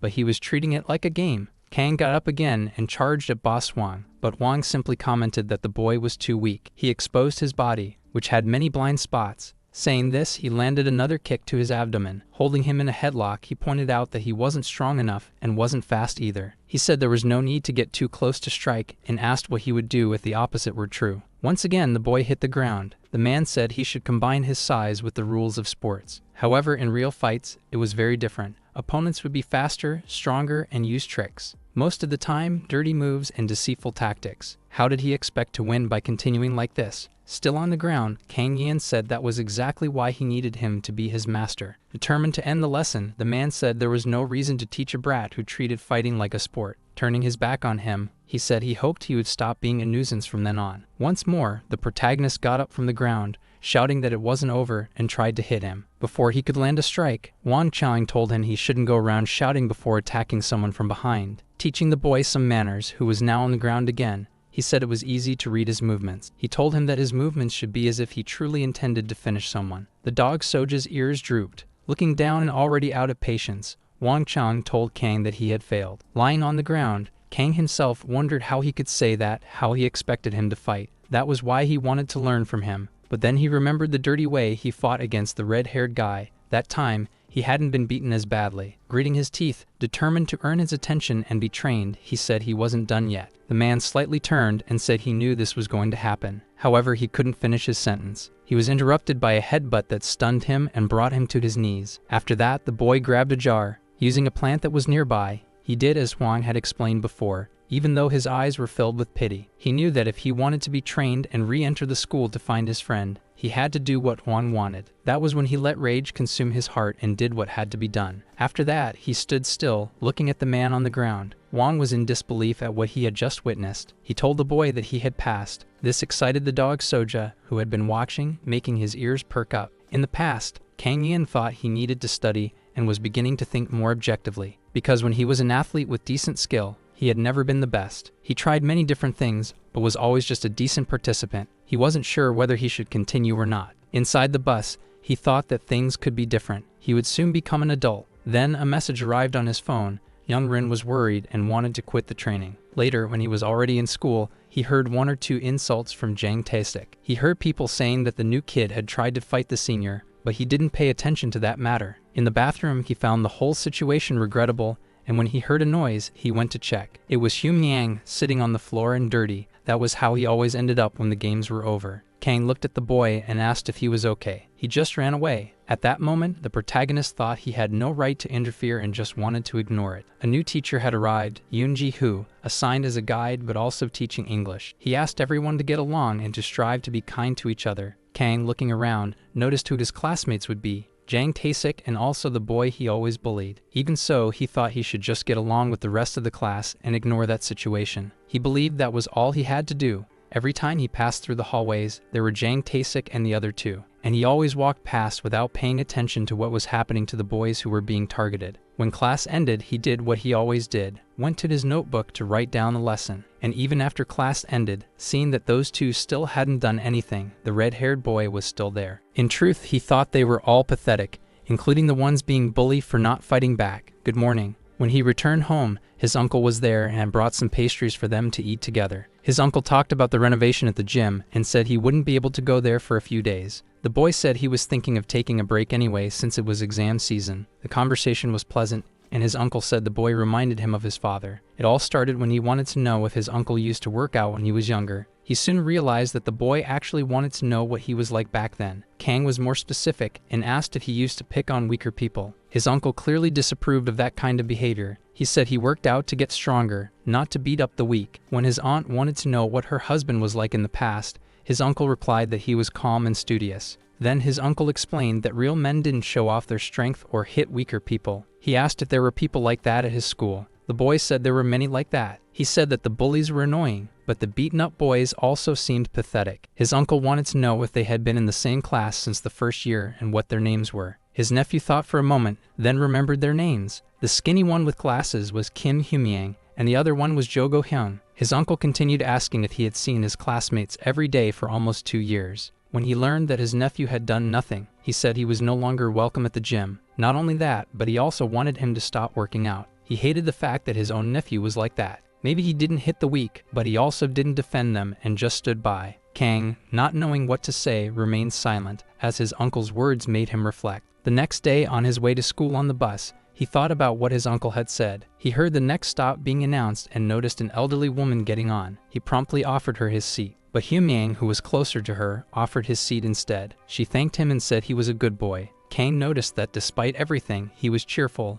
unlike how he was at school. He seemed sad and worried. Even so, on the way, he saw some ants and got all excited watching them. He also got thrilled when he saw a car of the model he liked. Kang didn't understand. Even though he was a victim, he seemed quite happy with his life. But he wasn't surprised that he changed the moment he stepped into school. He thought it must be hell. While he was distracted, young Ren took advantage of his lowered guard and landed a punch on his stomach. Then, as if nothing had happened, she asked if she had all the materials she needed. While they were talking, the teacher appeared in the background, always observing their behavior. Hyung hurried to take the lunch he had bought to Jang Tae-sik so that he wouldn't get beaten that day. Kang heard when the boy handed over the lunch and was harshly scolded for being a little late. At the end of the day, as always, they kept bothering the boy. They always wanted more money. That day he couldn't just walk past as he always did. His conscience was weighed down by his uncle's words. He still remembered him saying that it was to protect those he loved, his friends, his family, and others. So this time, he decided to step in and ask them to stop and leave Homyeon alone. Even just saying that, it felt good to break the silence that had weighed on his heart. He had managed to get their attention. Jang Tae-sik, making fun of him, asked if the model student had decided to rebel, and he tried to hit him with an egg, saying that he would be his new slave. The protagonist easily dodged and let the troublemaker fall to the ground on his own. Kang looked at the boy and asked if he knew who he was. He said yes, that they had been in the same class for 2 years. He said that was correct, and that should be enough. After that, he sighed deeply. He explained that Homyeon wanted to protect him, but the red-haired boy, upon falling to the ground, had hurt his face. He got up with a wooden stick, enraged, looking to strike the one who had injured his face. However, the protagonist dodged all his attacks and even countered some. Tae-sik ended up taking a few hits, yet still came back to fight again. He told Kang he didn't know he was cosplaying as a nerd and asked if he had tried that somewhere else. He kept trying to attack, even though his strikes were useless, as they were all dodged or blocked. As a last resort, he retaliated, trying to discourage Jang Tae-sik from challenging him. However, the red-haired boy kept insulting him with curses and taunts, also saying that none of it hurt. That made the protagonist lose his patience. But when he was about to punch him in the face, he changed his mind. He only lightly hit his shoulder and then gave gentle slaps to the red-haired boy's face. He remarked how lucky he was, because if he had hit his face, he would have been knocked out. He explained that he had done that on purpose, only out of consideration for him. With a serious tone, he asked him not to fight with others. He also told him that he wouldn't even be able to lay a finger on him. He asked Homyeon to get up because they were going back together. After that, he looked back and told Jang Tae-sik that he would forget what happened that day, and that he could continue being the class leader, but he shouldn't bother other people. That way, he wouldn't need to pay attention to him again. Jang Tae-sik, hearing all this, didn't seem to agree. Kang said that he had noticed Homyeon took the same bus, so they should go to school together. The desire for revenge was clear in Jang Tae-sik's eyes. Sooner or later, things were going to get worse. However, Kang Yen thought that was enough. He believed it would all end there. He walked happily with his friend Young Rin, who was upset, saying that he had a rock in place of a brain. His friend encouraged her to stay because she was the reason he was there. As they were talking, his name was called. Young Rin asked if they were his friends. He said no and asked the red-haired boy how he knew. That the cram school he attended was there, and they went somewhere else to settle the issue between them. This time, the red-haired boy wasn't alone. He had 3 friends, and the 4 of them called themselves the 4 Celestial Kings. One of them, wearing a mask, commented that he had heard that Kang had fought with the Celestial King Knife Fist. That same masked guy spoke to a chubby boy with glasses, calling him Quick Shot, and told him to keep an eye on the girl. Now he was satisfied. He also had a cool nickname. They should call him Quick Shot. And he started talking to young Rin, saying that she shouldn't like someone like Kang. She looked at the boy and said he should go help his friends instead. When Quick Shot turned to look, one of them was already on the ground. The red-haired boy, angry, said that they couldn't let their guard down against him for a second. It would be better if they all attacked together. Kang, turning his blazer into a makeshift glove, warned that he wouldn't let him get away like last time. Jang Taesik was furious and wanted his revenge. He urged everyone to rush at Kang, but Kang was obviously faster than them and managed to land several hits without taking a single one. Jang Taesik was the last one standing, but even he didn't escape the consequences. When the protagonist raised his leg to deliver a kick, his friend shouted, stopping him from doing it. She began scolding him, asking if he was crazy, if he was really going to kick them. Quick Shot, trying to act like the leader, ordered the others to get up and stop crying because he already had a hostage. Young Rin, who had just scolded Kang, saying that he couldn't kick them, lost her patience. She ended up kicking Quick Shot directly after he touched her shoulder,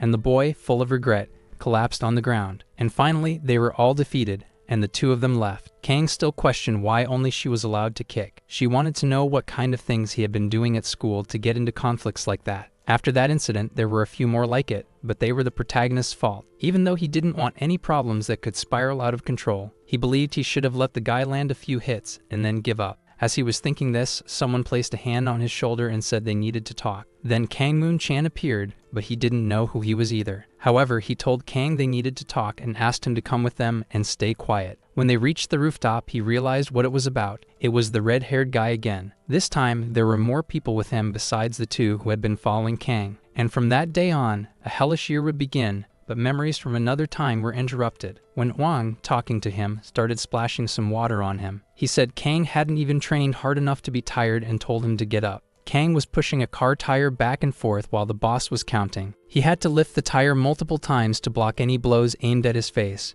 Meanwhile, Wang held a bat, trying to strike to make the training more effective. Afterward, Kang had to keep the tire low to protect himself. In the end, he was using it as a shield. At Ingan School, Moon-chan was lost in thought until he remembered something and shared it with the leader. He asked if he remembered when he talked about the guy who tried to stop them when they raided the shelter. He explained that the guy was the one Jang Taesik had asked them to take care of. His face had changed, but it was him. The leader wanted to know why he had only shown up now after everything that had happened between them. He found it strange that Kang Yen had woken up after being in a coma for over 6 months. The long-haired guy asked if the boss remembered when he had asked them to stay quiet at the cafe. Yang Sung-chun remembered that time fondly because he really wished they had done that. He recalled, while sitting in a cafe with friends, that after high school, they wouldn't be able to do the same things they had done in middle school. Maybe they would have to behave a little and actually study. The long-haired friend agreed, saying that acting like delinquents at school was starting to get boring. Yang Sung-chun even managed it for a while. He was starting to get used to being a normal student. Yang Tong-chun almost got what he wanted. His plan was to stay home and study, however, he started being chased, and he decided he wouldn't play nice. He gathered his crew and decided to take over the school. He set up a meeting with the seniors who had bullied him before.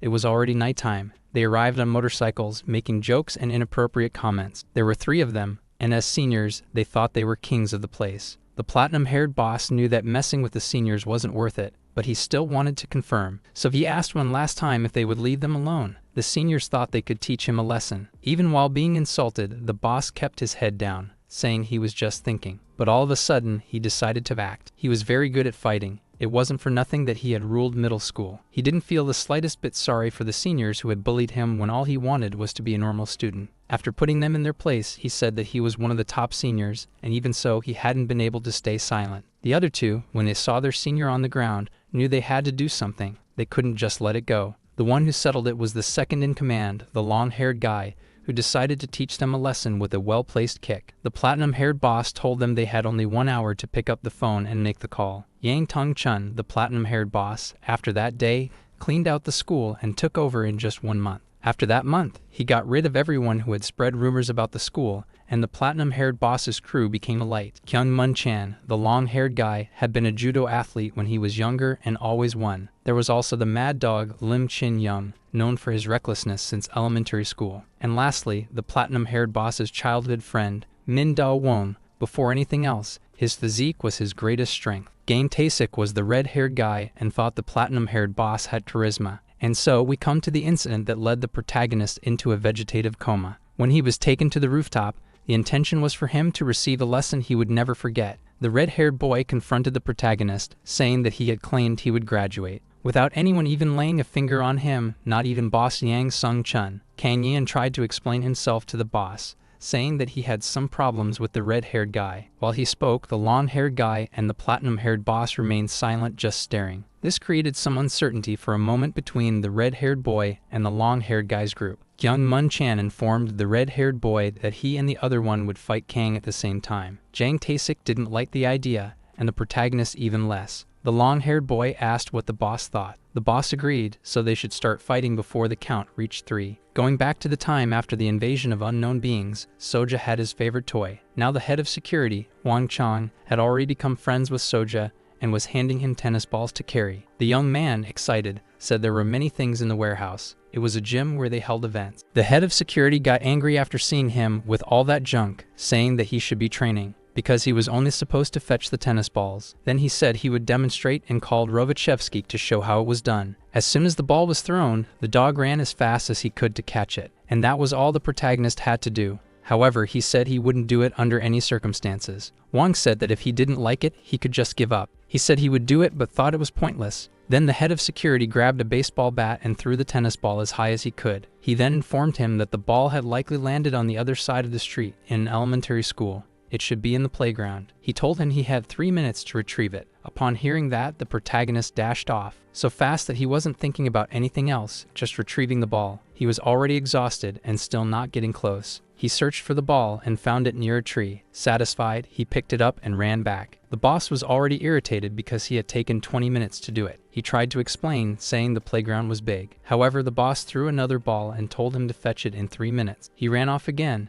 and he returned as fast as he could. This time, he looked even more exhausted than before. The boss threw another ball. Kang Yeon went after it again, and this continued until sunset, with the head of security throwing the ball farther each time. He was already extremely tired and said he didn't think this was right, not that he was doubting it. However, he didn't know if just running would be beneficial, so he decided to increase the difficulty. After the young man put on weights, the boss looked at them and said they were kind of ugly but only about 15 kilograms. It was a weight for his legs, arms, and chest, and he had to run to fetch the ball with an extra 15 kilograms. As he ran, the boss shouted that physical strength was the foundation of everything. He said that Kang would get there once he got the hang of it. He had already been doing this for a week and hadn't improved at all. Wang Chong was disappointed because Kang had claimed before that he was an athlete. Lying on the ground, he argued that his body was completely worn out and he wasn't in the best condition. Then memories of the fight on the rooftop resurfaced. The red-haired boy had lunged at him. He managed to dodge skillfully. Even fighting 2 at once, he avoided any serious injuries. The long-haired guy pointed out that Jang Tae-sik was right. The protagonist was just toying with them. The rabid dog wanted to try too and asked the boss for permission, which he granted. So now the protagonist would fight 3 at once, and he knew the third was already on his way. His strikes were more precise and focused, so much so that Kang had to properly defend instead of just pushing back. The rabid dog admitted that he wouldn't be much of a challenge. Still, he thought it would be fun. Then he asked them not to tell anyone at school because he was embarrassed. Kang made the guy even angrier when he asked if he could stand by his words, and laughing nervously, he said he would. Kang, in a fighting stance, asked if he was sure. Both of them needed to win and prove they were better. However, the big guy was not succeeding. Every strike he threw was blocked. The protagonist simply dodged, saying there was a problem and that they should fight for real. His opponent was losing patience, trying at all costs to land a hit, but failing every time. At one moment he almost got hit. It was a very close call. Kang didn't seem to know when to stop, so he kept provoking the group. He wanted the guy to repeat the words he had said before and stick to them. However, he said it would be better if he wrote them down, so he could treat him properly. The opponent told him to watch carefully, very carefully. Kang started staring at him. Then he threw a punch at the face of the mad dog, who, annoyed, told the guy to control his strength. He said this had to be settled because things couldn't stay like that. Upset, he couldn't believe what was happening. However, the protagonist continued to strike his face as if it were a punching bag for practice. It was no wonder he had that nickname. No matter how much he got hit, he only seemed to get crazier. Kang kept escalating the fight, blow after blow, until he went too far and drove the mad dog into a rage. The mad dog lunged at him, trying to grab him by the legs. The move he pulled off was unbelievable. Now it seemed irreversible. There was no way to control all that fury, and he charged at the protagonist again. He tried throwing a series of attacks, but all were blocked. He shouted for Kane to fight back. Kane threw himself at the much larger man, but it didn't work, and he was struck in the back. The opponent said he didn't like him either, yet he still delivered an incredibly powerful blow that sent him stumbling backward. Spinning his leg, he managed to land a perfect kick. But back in the present, someone else using a lot of strength was the chief guard, Wang, who was smashing a tennis ball with a baseball bat as hard as he could. The goal was for the boy, who was already on the ground, to retrieve it in 3 minutes, and every time he took too long to get up and fetch it. Wang reminded him that quitting was always an option. However, Chief Wang noticed that his disciple was getting faster. It had been a month since they started training. The mad dog stared at the guard, as if to say he wouldn't just stand there either. Looking at the junk on the ground, Kane didn't know what to expect when he picked it all up. But at the very least, he had become much stronger, and when he went to grab the ball one last time, he was startled to realize that it was in the same place again. Running back, he wanted to report that he had picked up the ball and that it was still there. However, he was met by Wang, who was already wearing boxing gloves, and caught him off guard. Kang asked his master why he had punched him so suddenly. The teacher told him it was supposed to be sudden, and he said no one would warn him in advance. He stated that from that moment on, he would only notify him when training was over. He had to find the ball in 3 minutes, and when he returned, he had to attack and knock him out. And with nothing but his own body, he wanted to know if Kang was getting more precise, as he had claimed earlier, because the ball kept falling into the schoolyard. Not caring about that, he threw the ball, and Kang had 3 minutes to retrieve it. The path was already familiar. He sprinted to grab the ball. When he got there, he was caught off guard again. And so if training lasted several hours, he would retrieve the ball in 3 minutes, return, and get hit. The sun was already setting, and they repeated this for hours. The next day, everyone was in line for their meals. He was starving, having trained so much. His master was angry because he had removed the sandbag without permission. He was only allowed to take it off when going to sleep. He didn't want to listen, he just wanted to eat, while the teacher watched his disciple. Training continued, and he was constantly caught off guard. Even the mad dog felt sorry for him. Now when he ran, he didn't even think about fetching the ball anymore. He thought about the return and the need to knock out his master. He also thought it was impossible to find the ball in 3 minutes. He would run, then take a beating, and then it would all start again. He did this nearly 50 times a day, but it seemed like there was only one way out. He thought that this time he would surprise him by jumping over his head. However, when he jumped, he was caught off guard again, as his master wasn't sitting down. He had just jumped over an empty chair. Furious, he asked why he wasn't sitting. The master said there was no reason to be upset when it wasn't him being trained. He said there was no way to fetch the ball in 3 minutes, while also thinking about how to take someone down. And it had only gotten worse after he put on all that extra weight. The master told him he was struggling with athletics again. He said he would give him a demonstration from a specialist and called Ravachevsky once more. This time he threw the ball up the stairs and the dog simply jumped toward it. Then he said he knew this because he had been there once. If he crossed the street, he would reach the commercial complex. He explained that this was what happened when he arrived at school and couldn't take on his enemies head-on. Having reference points and familiarity with the area would give him a huge advantage, and he was sure he could do it. He made it clear that he never said he had to return the same way. Keeping that in mind, training resumed the next day. Now the young man seemed more motivated and determined. Even so, he still got tired easily. Using the same technique as the dog, he thought that this time he would make it in 3 minutes. Returning once again to the day that would change the protagonist's life, he was still fighting on the rooftop and had managed to land a hit on one of the leader's partners.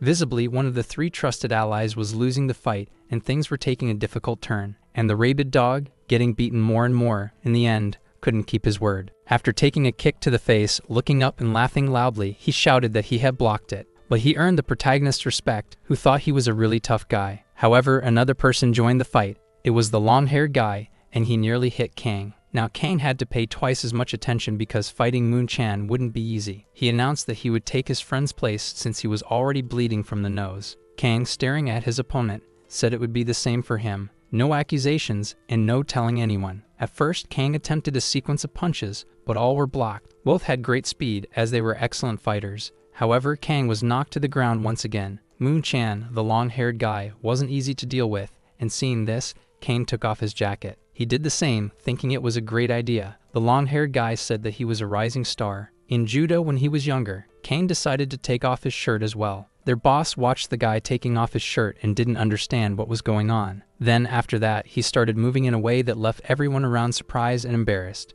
but back to the ruined city where the protagonist had to fetch the ball. He thought he was clearly getting faster and also luckier in finding the ball. The problem was getting back to the shelter. He needed a shorter route than just retracing his steps, and when he returned, he was always caught off guard, no matter how much he knew it was coming. His master praised him, saying he seemed a little faster and even used a stopwatch to be sure, but he was still far off. His best time was 4 minutes and 47 seconds. All he could think about was how to shave off more time, and so the ball was launched again. He kept searching for different paths to cut down the time. When meals were served, he ran like a madman. Even the dog had more grace, and as soon as he finished eating, training started again, and once more he was caught off guard. The training lasted until nightfall, and the next day it all started again. He knew there was a faster way. He just needed to find the perfect route. He returned to a spot and said this was it. He just needed to jump that fence. He placed his hands on it, and when he saw the height, he felt fear. To get down, he started climbing the utility pole and jumped over the cars. But he realized that this only made it take longer. It was no different from entering through the back gate. Frustrated, when the next meal break came, he didn't even want to eat. This caught his master's attention. Kang,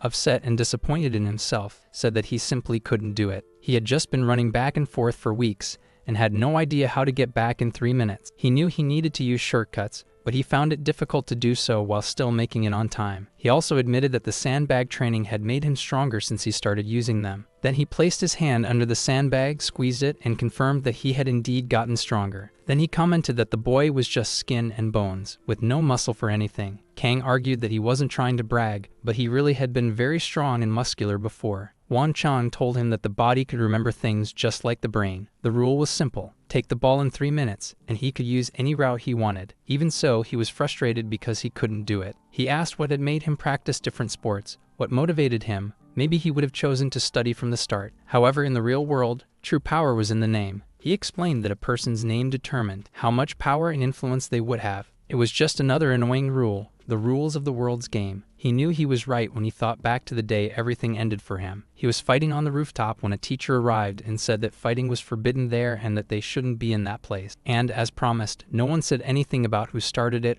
or what had happened. However, none of them were punished, only he had to keep cleaning the drinking fountains. That was because they had someone in their group with influence, and that guy was the one whose name had power. After remembering that day, he returned to listening to Chief Wan and his advice. Wan told him that the opportunity he didn't have before, he had now, so he shouldn't complain and should just work hard. He just listened to his master's words and didn't give his opinion. Upset, he thought that he had never in his life had strong enough determination, but he wanted to save his friends, and when he said he wanted revenge on those guys, he was furious. Even though he was internally fighting with himself, doubting whether the training would work, he decided to continue. And the next day, he went after the ball again. He thought he should just jump. It was just a fence. Then he thought that if he were as strong as before and didn't have to use those sandbags, he got rid of most of them and reached the place, but it was empty. He found it strange. Neither the master nor the mad dog was there, but he felt confident. Yet once again, he was caught off guard. He said that he understood now that he was determined and that he wasn't going to cheat to win. Wang thought he wasn't feeling well, but he said he could throw the ball. He was ready. He didn't have much to lose. He had almost died once and now was living again. But if he were as strong as before, and if he didn't have that sandbag, those weren't real thoughts.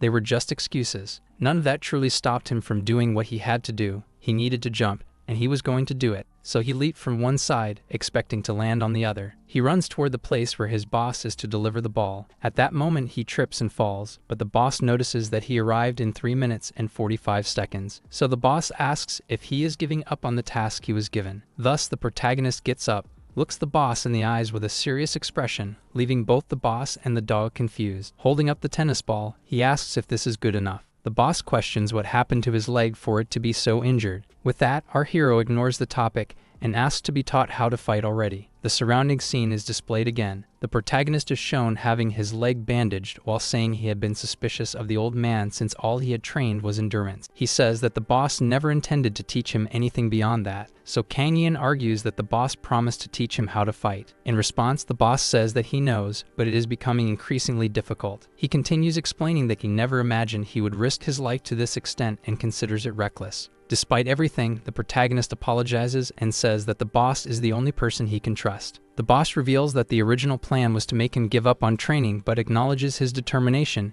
even if it is reckless. The protagonist comments that, although the training methods are strange, they are highly effective. He had never undergone training that improved his endurance so quickly. Thus, the boss responds that the human body adapts when pushed beyond its limits. If this is repeated several times, he will become stronger. The protagonist assures that he will never give up and asks how long he should wear the sandbag. He mentions that every time he throws a punch, it feels like he is flying. Then the boss tells him to wear the sandbag even while sleeping. With that, the protagonist praises the sand training and asks if the boss has ever gone through something similar. The boss denies it, asking why he would train that way. Perplexed, the protagonist questions how the boss can put him through this without having done it himself. So the boss mentions that he knows the technique because he saw it in Dragon Ball Z. While wrapping the bandages, Hee-won comments that the reference is old to him, but explains that it comes from a famous manga. The boss jokes that it would be better if he had a turtle shell to train him, but he couldn't find one. During their conversation, they discuss the need to stand guard for 10 days. The boss promises to replace the extras,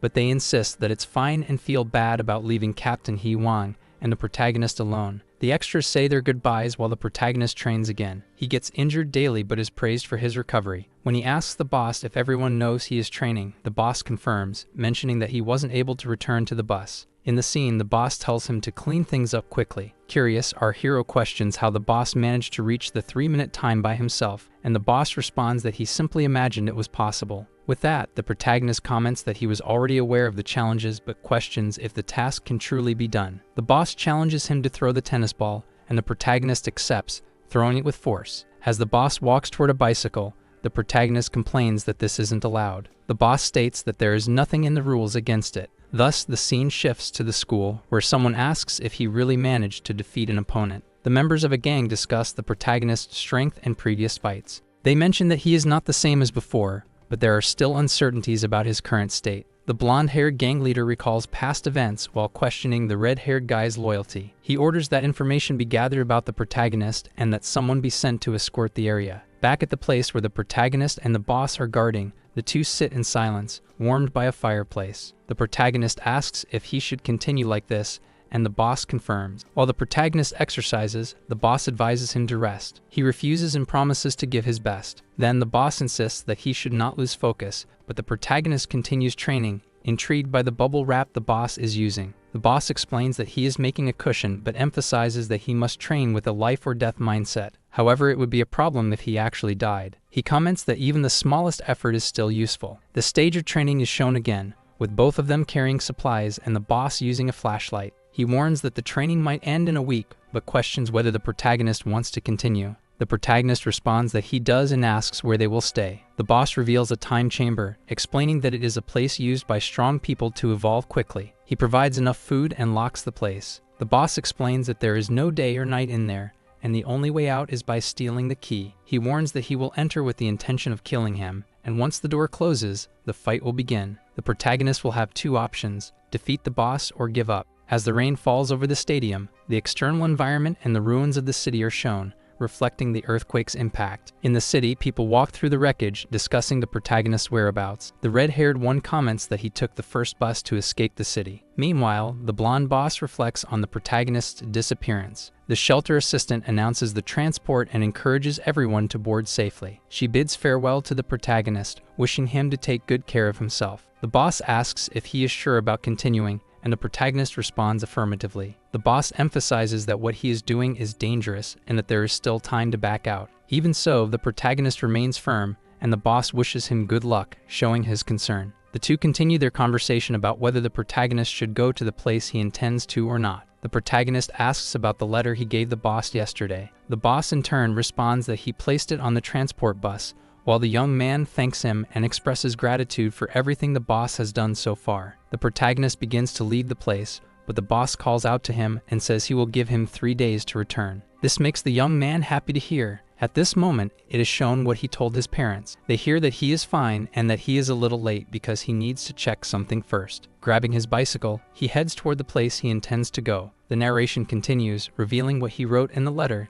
stating that he understands how dangerous things are and asking them not to worry too much. Then he says that if they find Rin's family, they should let them know she is safe and that he will take her with him, once again asking them not to worry. The dog starts following him, but the protagonist asks it not to come along, explaining that it might get hurt. The dog begins to whimper as the protagonist climbs onto the bicycle. Our hero, already on the bicycle, tells the dog to go back to the shelter. In his thoughts, he says that the dog can't come with him since there must be many people there. He continues saying that he doesn't even know if the school is safe. Pedaling toward the school, the protagonist thinks that he needs a good plan to break into that place. Stopping to rest, he opens a can of tuna and, while eating, hears a kitten mewing. He calls the cat over while offering it a piece from the can. Talking to the cat, he comments that it is a bit smaller compared to the one that used to visit his father's factory. With that, the protagonist's father appears, calling the cat over to eat and wondering where it had gone. The protagonist appears, speaks to his father, and asks if he has eaten yet. The father responds by asking if he arrived safely and says the food is not for him. At that moment, the cat appears at the spot, and the protagonist's father asks where it came from. The hero asks the same question, and the father replies that more cats show up there. Thus, the protagonist wonders why the cat has the same name as him. The father responds that it just happened naturally, and the protagonist asks if he likes cats. The father replies that he doesn't. Then the father says that the protagonist came there to earn money during the holidays and tells him to hurry up and change, warning that even though he is the boss's son, there will be no special treatment. In his thoughts, he says he is happy because his family left that place. He says goodbye and says, "See you soon." Returning to his bicycle, he climbs on again and starts pedaling, leaving the can of food for the kitten. While the cat is eating, it notices something strange and gets scared by the people appearing there, quickly fleeing the scene. These people take the cat's food can. Then once again, the ruins of the city are shown. The protagonist rides over a broken bridge, sees the hole in it, and turns back. He remembers the conversation he had with the assistant at the place and asks if she is sure. She responds that she is and that those things were not made by humans. Once again, she explains that on that day, capsules fell from the sky like rockets, and from within them, branched monsters emerged, threatening people. The protagonist comments that he has never seen those monsters out there, and she says she is not sure if they are still around or if they have already left. He pedals quickly and states that regardless of whether they are enemies or monsters, here he goes. In his thoughts, the protagonist says that he does not know how long it will take to get into the school, but the people inside need food. The elderly people who help the protagonist are sitting and eating. The old man, the husband of the woman, says that he needs to return to the Philosophy Academy now. Thus, the elderly people comment that the robbers were extremely harsh, which is why they decided to divide the food supplies. The old woman asks them to forget about it, but the protagonist continues pedaling toward the school, stating that he needs to go to the Philosophy Academy first. At that moment, he spots a child sitting on a wall. He stops and realizes that it is a little girl. She quickly climbs down from the wall, and the protagonist says hello, apologizes, and states that he did not mean to scare her. He asks if she is alone, if that is her home, and perhaps where her parents are. The protagonist, realizing that the child is not going to speak, begins to think of something. So he makes a hand shadow in the shape of an animal and asks what she is doing there and what her name is. The child then says her name is Song, and the protagonist, imitating a dog, says his name is Robakevsky. Her father appears, angry, asking what he is doing with his daughter and stating that he had already warned her not to leave the house. The protagonist explains that he just wanted to check if she was okay. Then the girl's father asks if he is talking about the wild people wandering around and if he is part of the Raincoat group. The protagonist responds that he is not part of it, but that he is talking about that group. The ruined setting is shown again, with buildings and ruins. The child's father comments that he still has a pile of food in the basement. He adds that he even went to the shelter, but bad people showed up, and the protagonist says he understands. The protagonist asks him to go to the shelter since he is struggling with his daughter, but the man interrupts him and tells him to stop talking. Thus, the protagonist informs him that he will be there for the next 3 days and asks the father to wait until he returns. Getting on his bicycle, he continues pedaling towards some store. He stops the bicycle and leaves it in a corner. Entering the store, he starts rummaging through his backpack for supplies. At that moment, he stops and notices something in the corner of his eye. What he sees is a crowbar leaning against a shelf. He thinks about taking it, but does not. Instead, he gets back on his bicycle and continues pedaling. Once again, he stops when he hears a noise coming from behind and returns to the child's house. Thus, he climbs onto a car and leaves food for the father and child inside the house. After that, he gets back on his bicycle and starts pedaling but hears another noise. He calls out to the child, but a person wearing a raincoat appears, holding a crowbar. The protagonist is struck and falls to the ground. The 3 men, who seem hostile, comment that the protagonist was lucky and that he probably has more food. One of them says that if he tells the truth, they might let him go. When they least expect it, the protagonist lands a kick to one of the men's chest. Another, holding a wrench, asks what he is doing. The protagonist looks at him with a fierce gaze, climbs onto a car, and performs a backflip, striking another man. The third, wielding a crowbar, asks who he is, The protagonist says that no matter how the world is, a child should not be tormented by adults and that this is not right. The man in the green raincoat approaches the protagonist, holding the crowbar, and calls him a son of a bitch bastard. The protagonist in turn jumps off the car. Then he lands another kick straight into the chest of the last remaining opponent. The three of them are now on top of the car, groaning in pain. Meanwhile, the protagonist says that he is fighting three people, but despite everything, he does not feel like he is going to lose. The three henchmen keep questioning why he cares about the people inside that house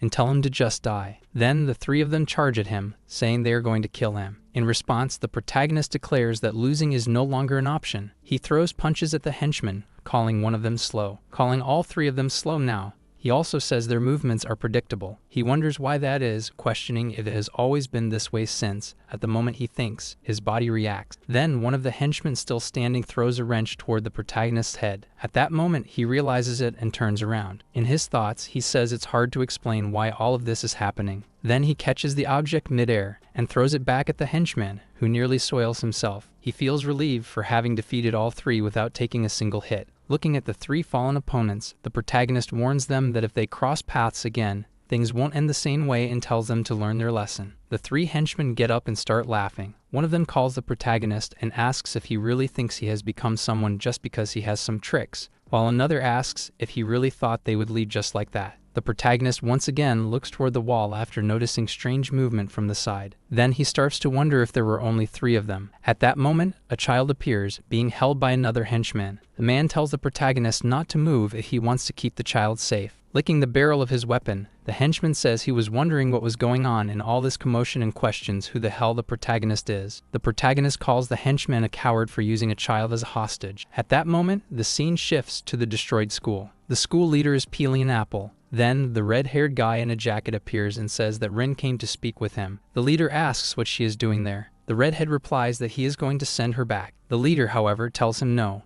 he can let her in. The redhead tells her to stay calm and not say any nonsense. She replies that she has nothing to say to the redhead and tells him to move out of her way. He questions what she's talking about and calls her trash. She then responds, telling him to move already since he's blocking her path. The school leader simply asks if she is leaving the place. She tells him yes, she intends to leave. She adds that she spoke with others some time ago, and that since then, they have never heard any strange or unusual sounds coming from outside. And despite the world still being chaotic, people want to leave and see for themselves if the outside of the school is safe or not. The leader, still peeling his apple, asks if she saw what happened on the first day of the monster attack. He says that a few days later, a group went out to check the situation outside, but there were still too many monsters, and the group couldn't even last 10 minutes out there. She says that despite that, she can see helicopters flying over the area, and that obviously means they are building some kind of rescue network. Then the leader says he has already heard from people who went outside, claiming they would return to rescue them. However, those people never came back. The leader then says, hypothetically speaking, let's say there are no monsters,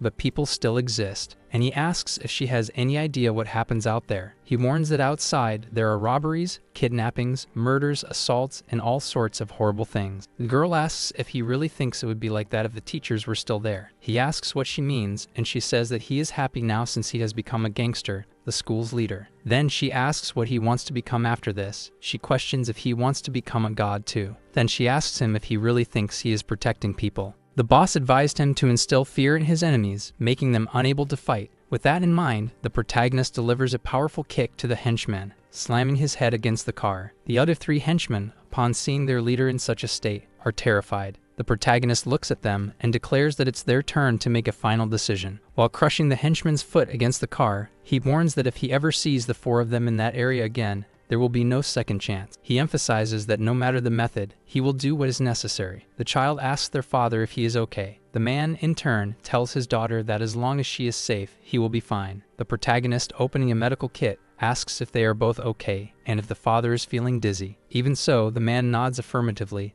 thanking him for his help. The protagonist reassures the child, saying that her father will be fine, and instructs them to be careful and wait for him. He promises to return in a few days, bringing more people to take them to the shelter, hoping they will accept going with him. As he leaves the house, the protagonist notices a frying pan discarded on the stairs. He then gets on his bicycle, reflecting on how weak he still feels. With that, he recalls the words of his boss, acknowledging that he truly is weak. He compares himself to the child's father, who showed strength in protecting what was precious to him, even without physical strength. He admits that he does not have that kind of strength. Entering a store, he states that this type of strength cannot be achieved through training alone. He reflects that even with his current strength, he would not be capable. As he moves through the store, he considers that the people at school are no longer his classmates. Then he states that they are nothing more than bad people. Returning to his bicycle, now holding a crowbar, he decides that there is no need to show mercy to such people. A panoramic view of the ruined city is displayed. The narration explains that after the collapse of society,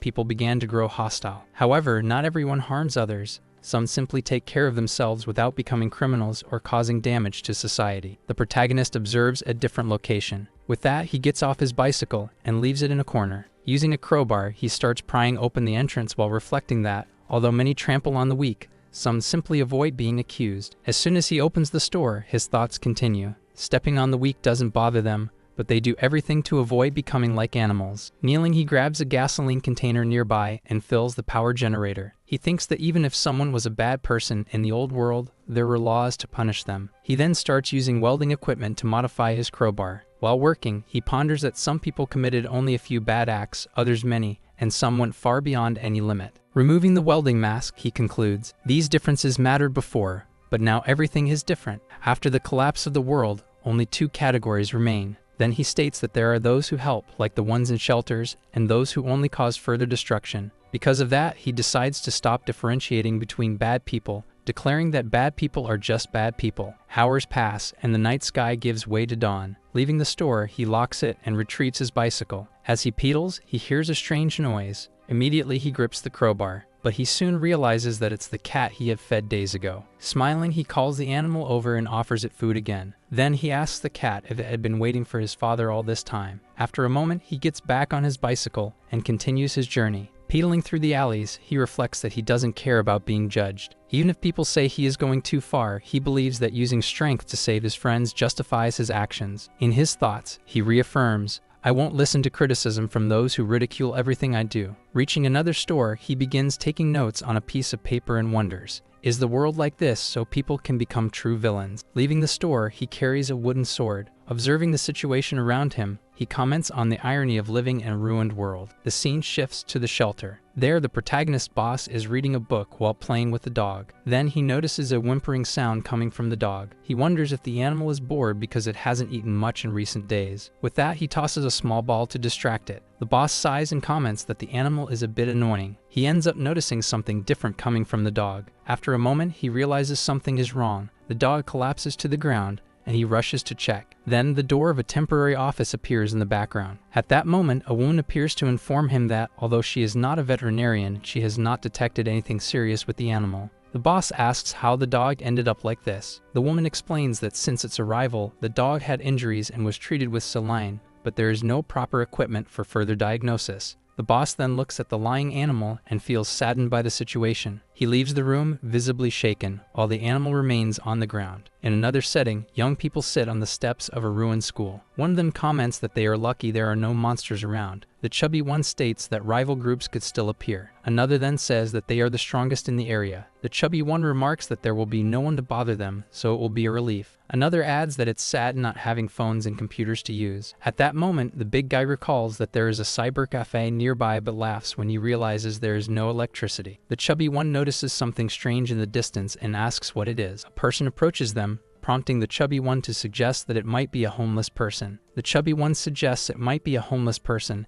and another responds that this is why they need to stay alert. They then tell the person to leave. They insist on asking if he can hear them, but the protagonist remains silent. A background character in a yellow shirt recognizes him, and just as he is about to reveal his identity, he is interrupted. In a swift movement, the protagonist lunges forward and destroys the small radio the young man was carrying. At that moment, a background character in a gray shirt appears from behind, calling the protagonist a bastard. However, before he can react, he receives a kick to the foot, followed by another blow to the face that makes him stagger. The chubby one tries to counterattack, but is struck with a baton across his back. The background character in a yellow shirt attempts to land a kick between the protagonist's legs, but the attack is skillfully dodged. Surprised, he questions how the protagonist managed to avoid it. Meanwhile, the background character in a gray shirt, with his hand in pain, tries to retaliate, shouts words of hatred, but is soon taken down by another precise strike. As the fallen background character on the stairs tries to insult the protagonist, he pulls a crowbar from his back and uses it to intimidate them further. The background character in a yellow shirt,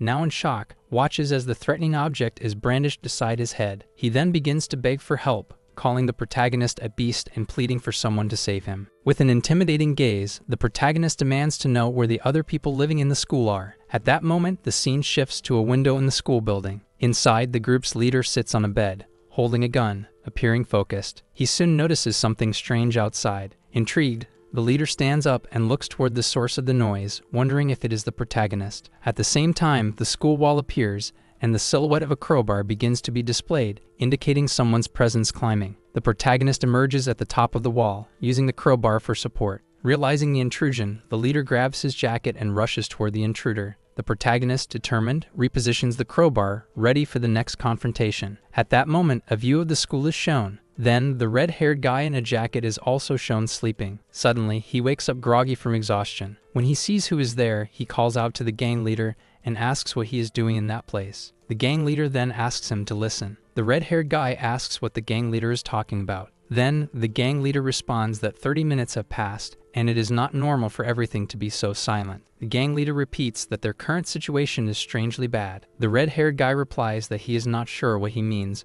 but that he definitely felt the protagonist arrive at the school. The leader asks where. Listening to everything the leader is saying, the red-haired guy acknowledges that the bastard is causing trouble but asks him not to worry about it. Then, the red-haired guy hears the boss saying that he wants him to gather the other subordinates and go after the protagonist, bringing him back. The leader then repeats once more, "Find the protagonist and bring him to me." Rin's friend, a girl, wakes up and asks what she is planning. Then Rin says she spoke with the school leader about leaving that place. Rin responds that, as both of them thought, they won't let them leave the school so easily. The girl replies that it must be because it's dangerous. The young Rin stands up after packing her things and tells the girl to listen carefully since she is leaving that place today. She assures her not to worry. The protagonist's girlfriend, leaving the area, says that outside doesn't seem so dangerous and that there's a possibility of rescue. The red-haired guy, putting on his jacket, complains that he was sleeping very well when suddenly Kang Lee showed up. Then he appears waking up Lee Jin-soo. The red-haired guy kicks Lee Jin's bed, who was still sleeping, and tells him to wake up. Lee Jin replies that he has guard duty tomorrow. The red-haired guy says that he was also woken up, so that's what happens.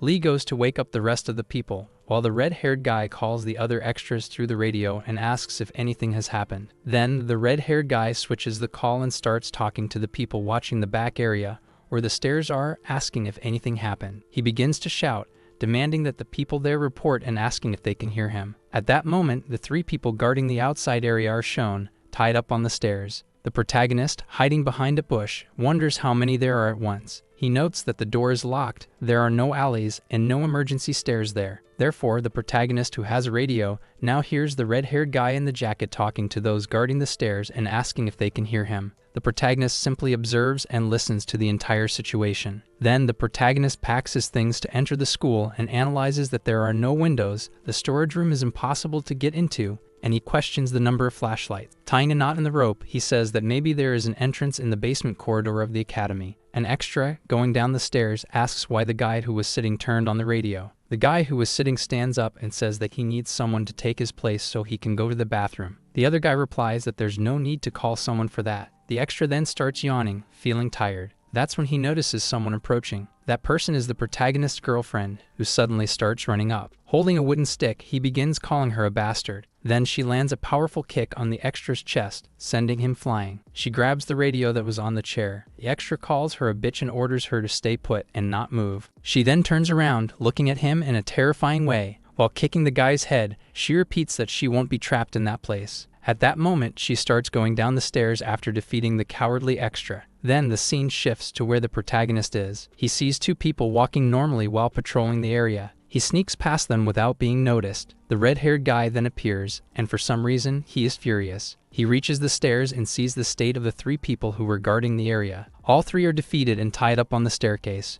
The red-haired guy, in shock, wonders if the protagonist is there, and asks where he is hiding. The other extras guarding the school area show up, calling for reinforcements. The red-haired guy in the jacket, seeing people arriving, asks if that's all they could gather. An extra then asks if he wants them to wake up the others, like Kim Joo-chang and Choi Yun. The red-haired guy responds no, that he alone is enough to handle this situation. Then he orders everyone to follow. The red-haired guy questions the extras guarding the entrance. He asks if they saw anyone pass through there. The extras reply no. Again, the extras respond that they haven't seen anyone, and they ask if something is wrong. The extras continue asking what's going on with Ta. Then, he orders them to be silent and stay quiet for a few minutes. The red-haired guy then asks the extra beside him if he can hear any kind of noise. The extra replies that maybe he sees something from up there. The red-haired guy then warns that there is an uninvited person in the area, and orders them to go and kill that person. The protagonist then throws a screwdriver toward the stair railing, making a very loud noise, and everyone listens in that place. At that moment, it is shown that he threw 3 screwdrivers onto the staircase railing. He wonders if people will come to that spot. The protagonist then asks if 5 people would be enough to start. Someone in the background starts shouting that they heard a sound coming from above. The protagonist remains mostly silent and simply puts the screwdrivers back into his bag. Suddenly, the red-haired gang appears at the scene. They start laughing, calling the protagonist a bastard, and they ask if he really thinks this is worth it.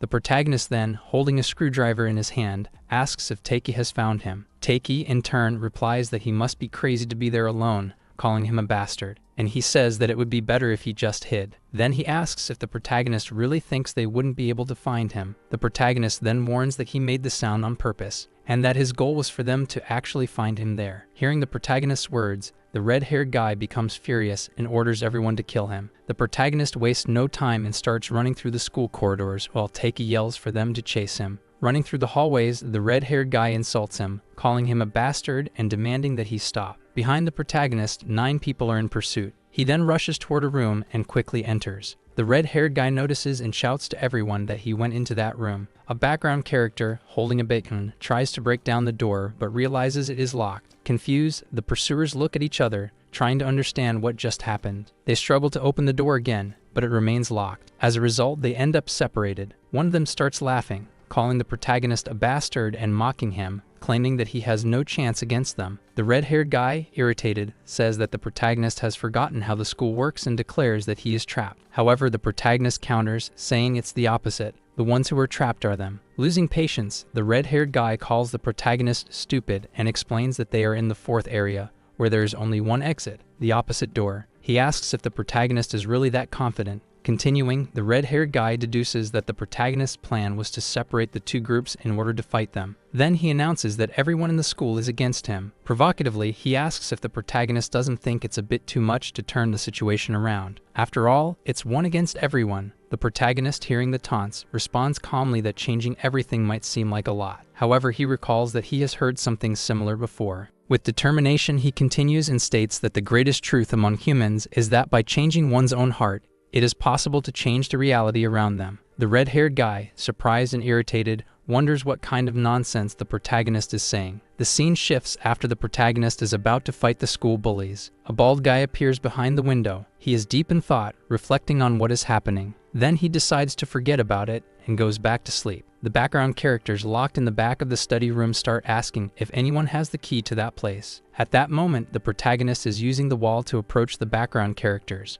One of them rushes forward but is immediately struck on the head with an iron bar, knocking some sense into him, while the other 2 stay on alert. The red-haired guy in the jacket shouts, asking why they are just standing there, and orders them to take down the protagonist. They run toward the protagonist, yelling to kill him. However, the protagonist manages to defend himself using a type of metal shield. After defending himself, he quickly lands a punch straight into one of the background characters' mouths, while the chubby one watches his friend get knocked out. Then, the protagonist immediately pulls out the crowbar and chases after the remaining guy. The protagonist then delivers a strike to the guy. The guy is hit square in the chest and screams in pain from the impact. The protagonist swiftly places the iron bar behind the guy's legs, pulling him back and making him fall. Then he quickly lands a brutal kick to his head. The red-haired guy starts yelling as he watches the situation unfold, ordering everyone to attack together. The protagonist notices the movement of the guys and grips the crowbar tightly. Still holding the crowbar, he strikes the ground, producing a loud metallic sound. With the noise echoing throughout the area, both the red-haired guy and the other background characters become more alert.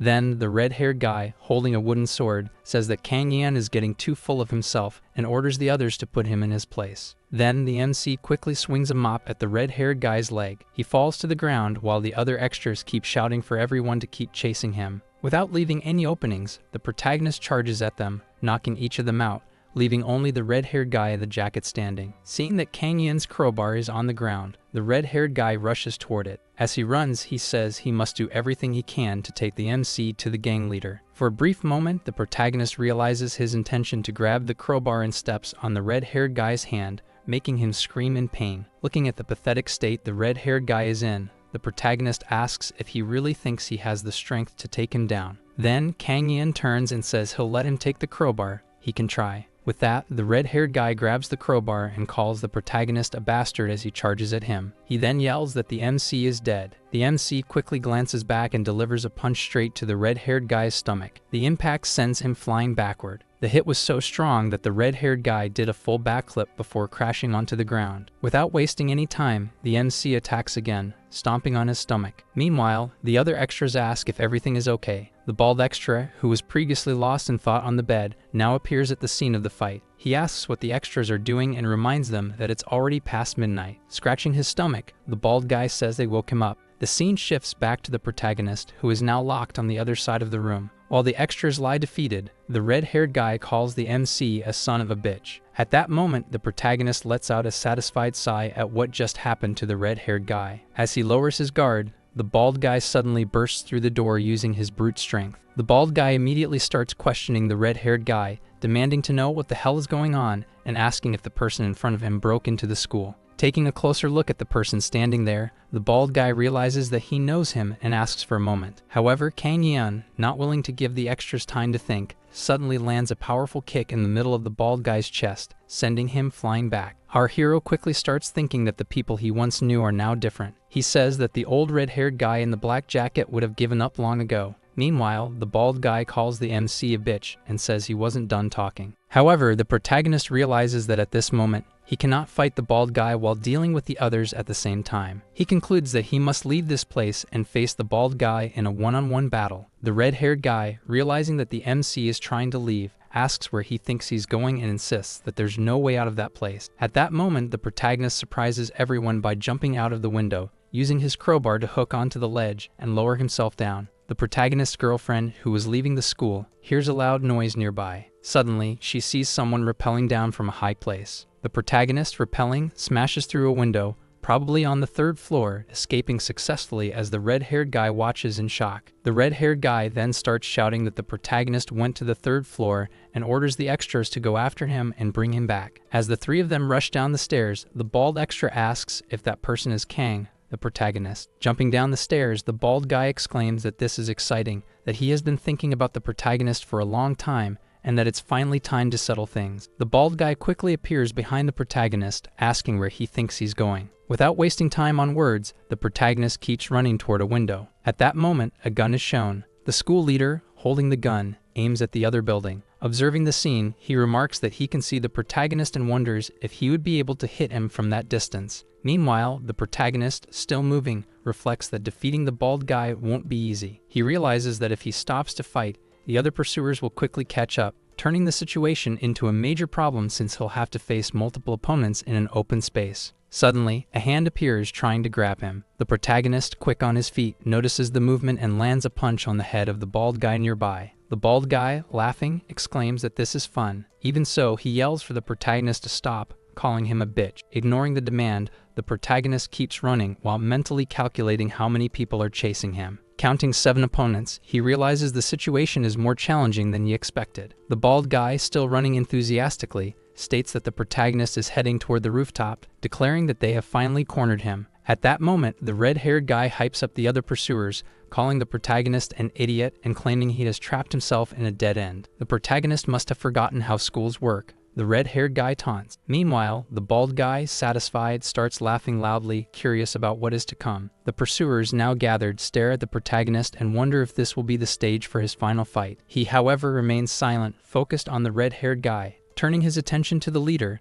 the protagonist states that he isn't sure if the red-haired guy is really as determined as he seems. The red-haired guy, irritated, asks what the protagonist is talking about, while the bald guy watches, confused. At that moment, the protagonist shifts his gaze to the side, making the bald guy even more intrigued. The red-haired guy, alarmed, shouts for him not to do anything crazy, calling him an idiot again. Without hesitation, the protagonist climbs onto a metal bar, while the two watch in disbelief at his apparent madness. Then he jumps off the building, performing a flip mid-air and landing perfectly on the other rooftop without getting hurt. The red-haired guy and the bald guy are left speechless, stunned by what they just witnessed. On the other side, the protagonist stands up and taunts them, inviting them to fight. After the scene of the protagonist jumping to the other building, the red-haired guy orders the extras to go after him again, and the bald guy comments on the MC's condition. Then, grabbing one of the extras by the collar, the bald guy tells him to go to his room and get the red bag. The red-haired guy, in turn, says that it's a long story. The bald guy then asks the red-haired guy what else the gang leader said about this. The red-haired guy, confused, asks about what exactly. Licking his lips, the bald guy asks if all they have to do is bring the protagonist alive to the leader. The red-haired guy then calls for Jin Soo and instructs him to alert the other guards, telling them to be on high alert and not let anyone leave the place. Meanwhile, the protagonist, still on the run, makes a stop somewhere. He pauses, opens a water bottle, and starts drinking. As he drinks, he wonders. The first one to come was the bald guy, which he already expected. Fixing his hair, the MC says he knew they would arrive quickly but regrets not being able to complete the first part of his plan. Putting on his cap and gripping the crowbar, he states that his next destination is the hallway, the academy's basement. The protagonist's girlfriend, who had been spying on what the extras were doing, realizes that they are searching for someone. With this in mind, she wonders what is happening and notices that more guys are keeping an eye on the area. Deciding not to go that way, she changes direction. Then she hears a noise coming from the forest and wonders what kind of sound that is. She hides behind a wall, pondering whether the extras are searching around there. The protagonist also hears a noise, immediately stops, and does the same, hiding behind a wall while gripping his crowbar. One of the extras, on the other hand, spots the protagonist and starts shouting that he is there. Grabbing his radio, the extra calls everyone, announcing that the intruder is with him. However, before he can finish speaking, he is interrupted by a crowbar strike to the head. Even so, he manages to alert the others. The protagonist realizes someone was watching him from behind and quickly leaves the area. Meanwhile, the protagonist's girlfriend keeps wondering what might be happening. At that moment, the scene shifts to an extra in a suit, questioning what happened upon seeing a body lying on the ground. Quickly, he thinks about the protagonist's girlfriend. Then he starts running toward a location, as if he wants to find her. He enters a room and grabs a flashlight, and he starts wondering where the protagonist's girlfriend is. With that, the scene changes, showing the outside of the school while a fat, bald guy carries a bag in his hands. Monchin appears, opens the door, and asks what the fat, bald guy is doing with Chiyoung's backpack. He responds, saying that Chiyoung asked him to do this. Monchin then quickly questions himself. The intruder? That must be the reason for all this noise. A horde of footsteps begins to echo throughout the area. Both the bald guy and the red-haired guy in the black jacket are standing in a hall along with the other extras. The red-haired guy, clearly exhausted, wonders where the bastard protagonist went and orders them to spread out and look for him. Sanjog, touching the red-haired guy's shoulder, asks if he's okay and points out that he was hit multiple times, suggesting that he should rest. The red-haired guy tells him to let go. Then the bald guy takes a deep breath, holding the air in his lungs. Right after, he lets out a loud scream, calling for the MC. The bald guy keeps shouting, asking where the protagonist is and calling him a bastard. The gang leader appears again, this time sitting, holding his .38 revolver, while saying that he thinks the protagonist is very close to him. He wonders how the protagonist plans to appear before him, and if he really came thinking he could handle them. Both the suited extra and the protagonist's girlfriend head toward the school's exit, searching. The suited extra, hearing all the shouting, wonders what the bald guy just said, and whether he's calling for the hero. The protagonist's girlfriend starts questioning if she heard correctly. She says someone is calling the hero's name. The bald guy, still shouting, demands that the protagonist come out of hiding so they can finally play some games. As he yells, a rock suddenly hits him in the head. Then the protagonist appears behind him, asking if he was looking for him and declaring that he's right there. Looking at everyone around, the protagonist tells them to keep quiet and warns them not to attack all at once. The red-haired guy quickly orders his goons to go after the protagonist, shouting for him to stop. The protagonist swiftly jumps over the fence, and the bald guy does the same but crashes onto a car. In his thoughts, the protagonist says he feels like he could run forever with these new legs he's gained. As he climbs a wall, the bald guy follows suit, while the other extras chase him from the ground. Still lost in thought, the protagonist notes that even his hands are stronger than before. The red-haired guy and the extras wonder if the protagonist is some kind of ninja and yell for him to stop. Leaping from one place to another, the protagonist says he feels unstoppable and silently thanks the shelter chief. Now the protagonist becomes a true parkour practitioner, climbing between walls and structures,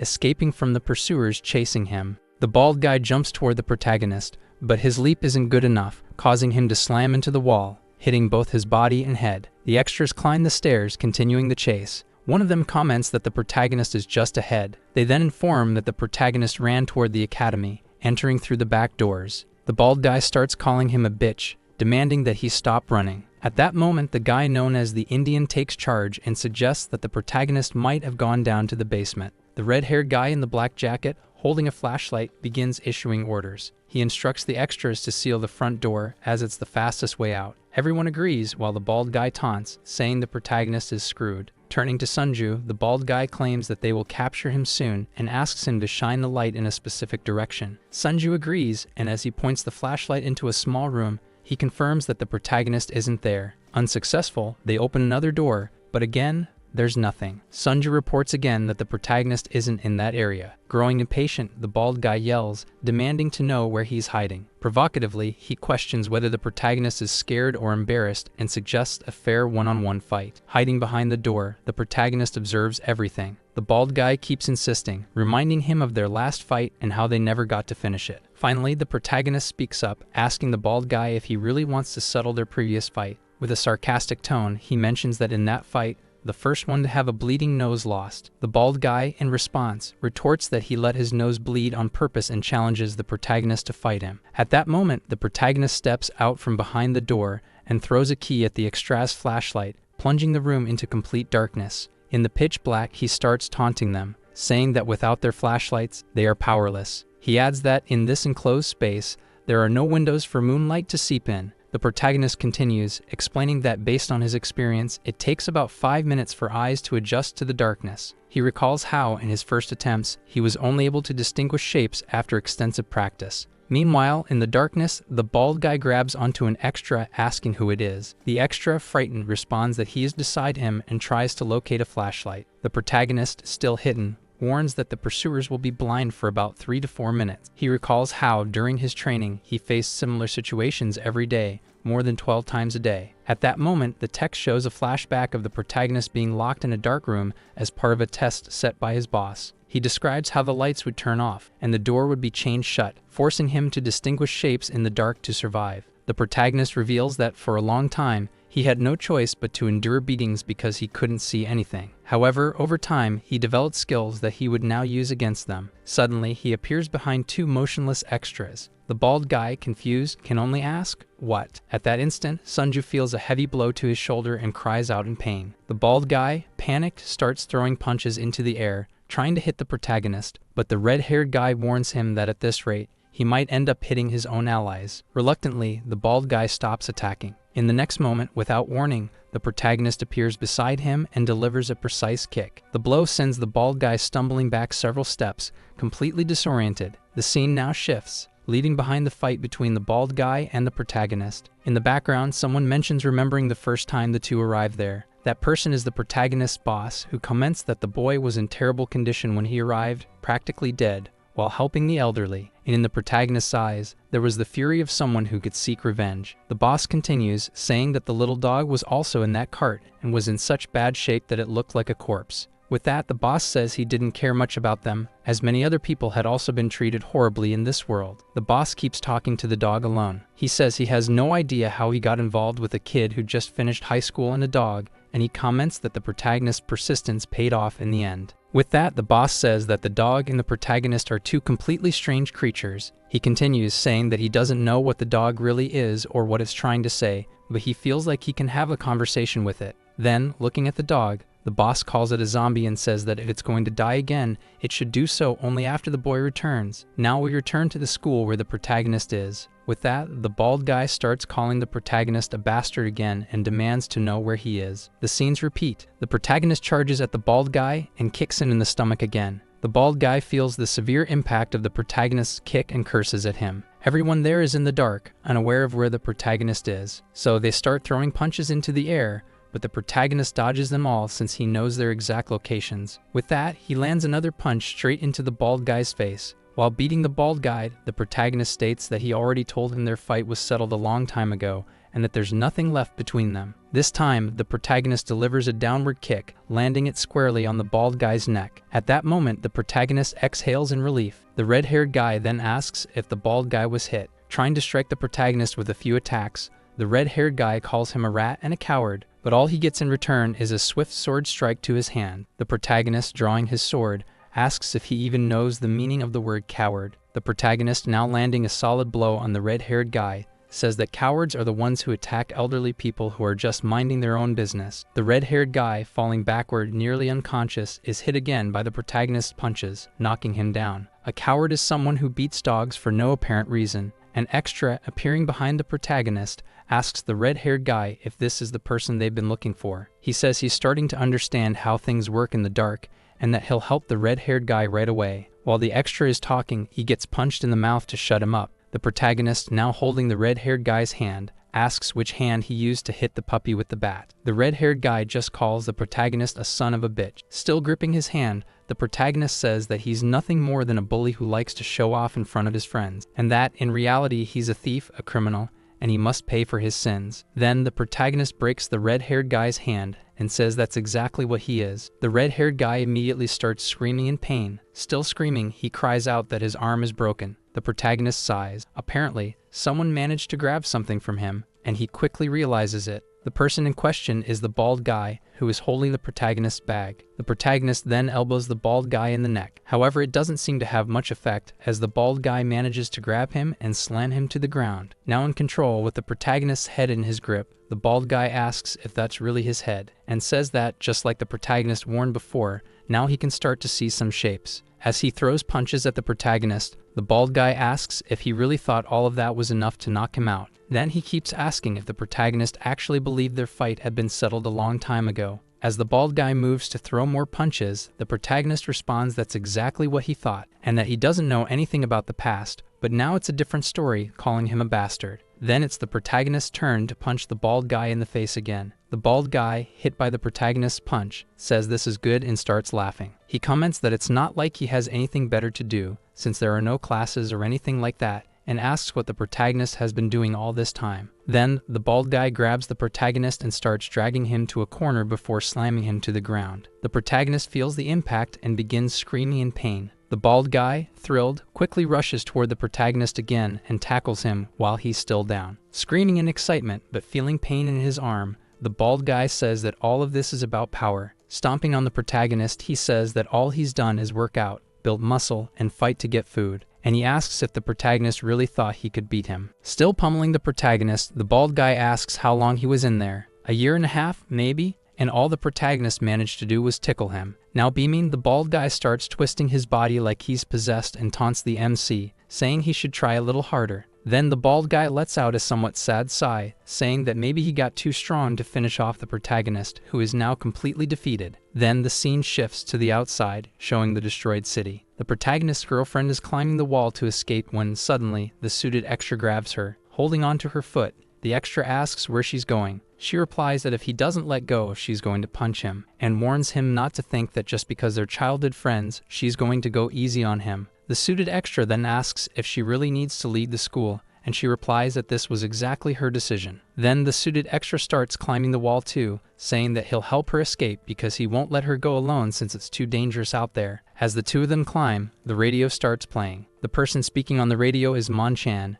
asking if it was the protagonist who broke into the school and telling someone to answer. Both the suited extra and the protagonist's girlfriend are left speechless at what they're hearing. Mon-chan asks if the person who invaded the school is the same one they saw at the shelter last time and questions why no one is responding. The bald guy, still kicking the protagonist, asks if he's really done and demands that they fight a little longer, calling the protagonist a bastard. All the other extras are down, including the protagonist. Thus, the bald guy is the only one still standing and asks if anyone there has a flashlight, as he needs to check whether the protagonist is still alive or not. The bald guy, somewhat disappointed, says it ended too quickly, and that he should have held back his power. The scene shifts again, this time back to the protagonist's boss, who is still talking to the little dog, wondering why all of this is happening. He says it doesn't matter because, no matter how much he tried to stop him, the boy wouldn't give up, and he has never seen anyone as determined as the protagonist. The boss, still sitting and reading his book, comments that even in the spirit temple room, he couldn't do anything to stop the protagonist from continuing and nearly lost. Then the boss recalls that the protagonist was beaten that day and lay there as if he were finished, as the scene returns to the fight between the protagonist and the bald guy. The bald guy, who is enjoying his newfound power,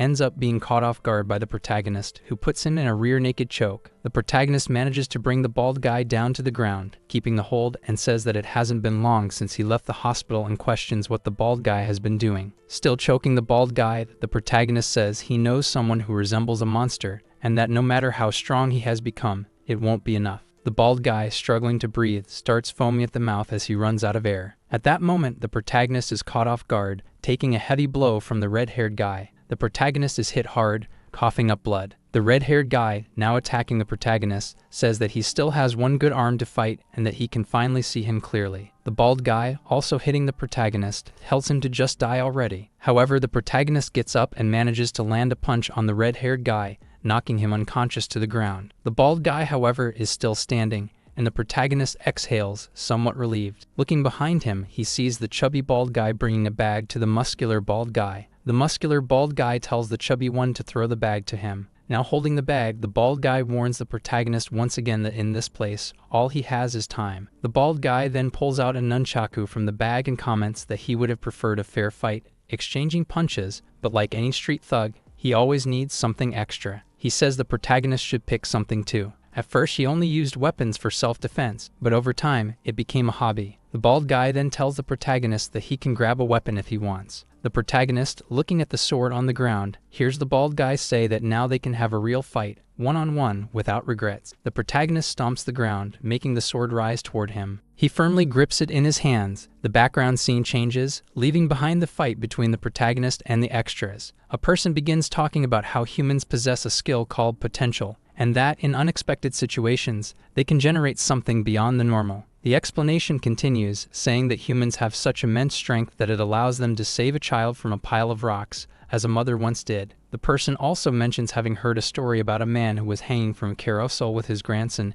and held him tightly the entire time. They comment that, at times, humans demonstrate abilities that surpass their true physical capacities. The one saying this was the protagonist's boss. He says he doesn't know if animals possess similar abilities, but if they did, he would want the dog to awaken them again since the dog has come back from the dead. The boss continues, saying that initially, this seemed irrational and unbelievable to him, until he saw with his own eyes what happened to the protagonist. At that moment, both fall silent. The dog, because he is just a dog, and the boss, because he is exhausted from talking. The extras agree that it's fine. With that, Mon-chan remembers and asks if the extras have a knife he can borrow. The extra to his right responds that he does. At this moment, we return to the fight between the bald guy and the protagonist. Fortunately, the bald guy is taking many hits, getting struck full force and spitting blood everywhere. The MC, without mercy, continues advancing with his nunchaku, delivering even more blows to the bald guy, who starts spitting even more blood. The protagonist, in an imposing stance, lands a kick in the middle of the bald guy's chest, hitting him directly and sending him flying backward. Without hesitation, Kang Yin rushes toward the bald guy with his nunchaku and attacks from above, delivering a critical hit. The fat bald guy, who had brought the bag for the muscular bald guy, appears.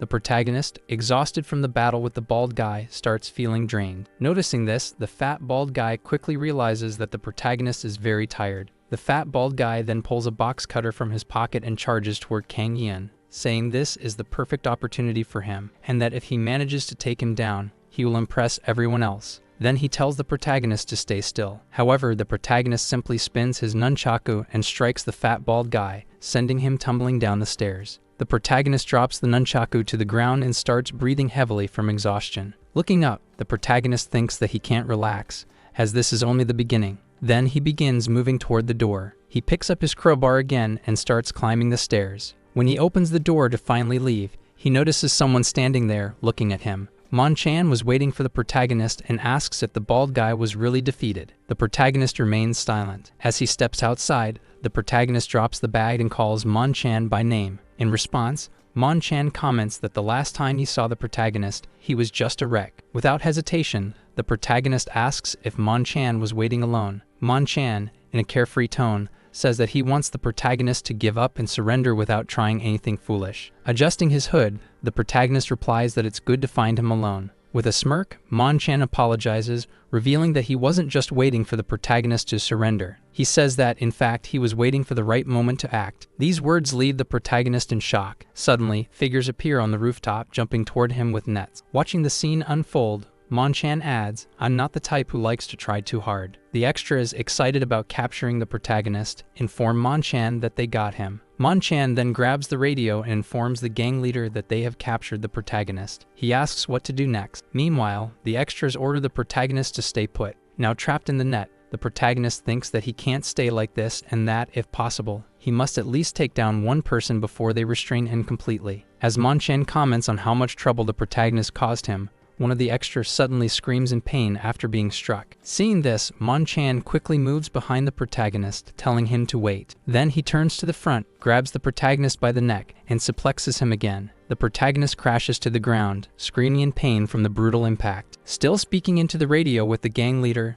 Mon-chan asks what he should do with the protagonist and whether he should take him to the main building. The gang leader responds that if the protagonist is still inside the academy, he wants him taken to the main annex and that he will be there soon. Mon-chan starts laughing and asks if he wants them to take the protagonist to the rooftop where he fell from last time. Mon-chan orders one of the extras to go help the other henchmen inside and tells the rest to take the protagonist to the main rooftop. Mon-chan picks up the belongings the protagonist was carrying and remarks that he brought some interesting items. The gang leader, sitting and listening to Mon-chan's report, comments that this time there was too much commotion and once again, a disappointment. Then he stands up and places his revolver back in its holster. The scene changes again, revealing the ruined city. A completely destroyed building appears, and once more, those aliens that invaded Earth are seen. The alien in question stands in front of a machine and begins interacting with it, inserting some kind of object into the machine, which in turn emits something. As a result, the number 219 appears on the display, with the probabilities marked at 0%. From 220 to 222,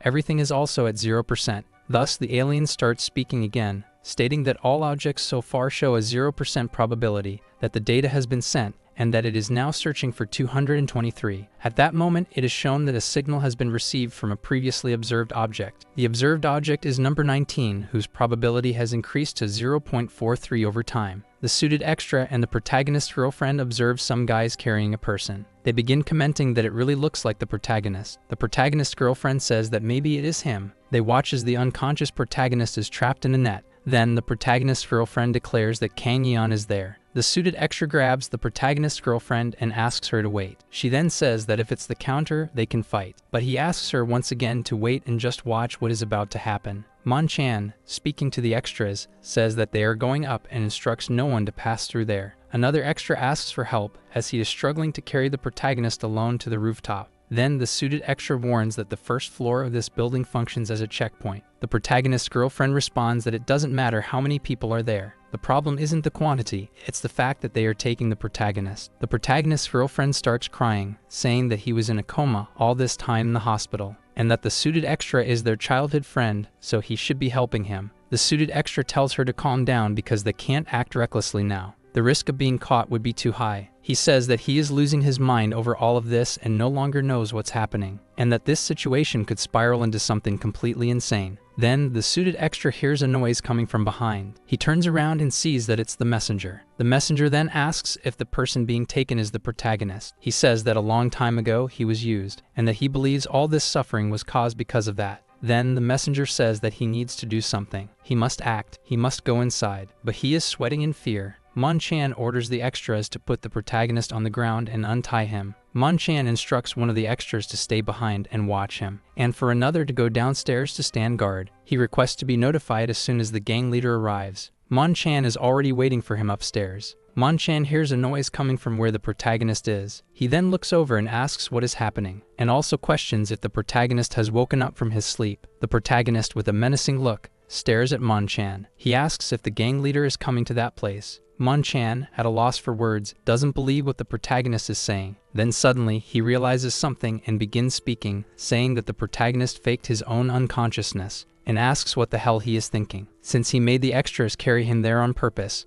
and questions what he thinks he can accomplish with this. The protagonist, still completely tied up, manages to strike the extra in the throat, who ends up screaming in pain. The protagonist, stepping out of the net, says that there is something wrong with his body, that he trained a lot over the past month, and that there is something he can't explain. The protagonist, tearing the net in halves, says that he feels as if he could do anything he wants. Mon-chan starts laughing. calling him a crazy bastard, and asking if he really thinks he can break that net. Then at that moment, he is caught off guard as the protagonist rips the net in half. Mon-chan is left in shock by what he is witnessing. The extra who just took the hit wonders what the hell is happening. The protagonist quickly charges toward the extra, delivering another strike in his direction. However, the protagonist is pleased with his results. Grabbing something from his bag, the protagonist says that he thought about taking a break, and that he wants to rest a little more, that this night has been long and exhausting. Moon-chan is left speechless. He just watches as everything unfolds. Then the protagonist takes a can of tuna from his bag and starts eating in front of Moon-chan. Moon-chan in turn continues to watch in silence. The protagonist, eating the can of tuna, says that he's starving, and for that reason he's going to eat right there. The protagonist then tells Moon-chan that if he wants to win this fight,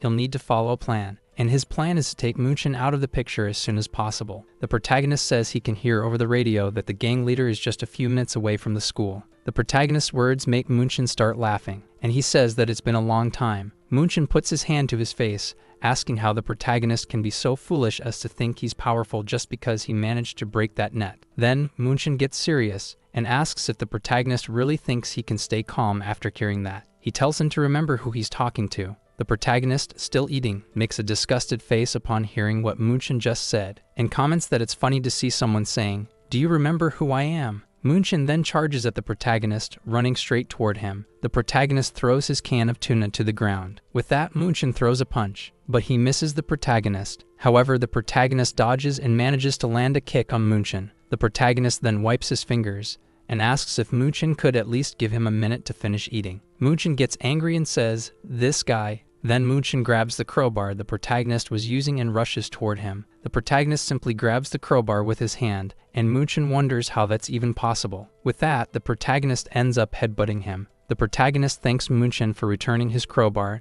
and says it's really difficult to do that. Meanwhile, Moon-chan writhes in pain. With no other choice, he starts pulling something out from inside his jacket. With that, Moon-chan pulls out a stun gun and asks the protagonist if he remembers the last time. He says that this time it will be 100% effective, and tells the protagonist to take one more step to see what happens. Moon-chan keeps pointing the stun gun at the protagonist and says he's not crazy enough to fight like the bald guy. He states that a lot of power is needed to defend oneself in these chaotic times, and says that the protagonist can't keep fighting like this. Raising the crowbar, the protagonist thanks Moon-chan once again for returning his weapon. Then he starts tying a rope around the crowbar and says that he already assumed Moon-chan was still carrying the taser with him. Thus, the protagonist successfully creates a long-range weapon using the rope and the crowbar. Moon-chan wonders what kind of nonsense he's witnessing. Then the protagonist, spinning the crowbar, says he came prepared for a ranged fight and asks Moon-chan if he's sure he wants to continue like this. The protagonist starts spinning the crowbar even faster, now tied with the rope, and asks Moon-chan if he can avoid this next attack. After the whole scene on the rooftop between the protagonist and Moon-chan,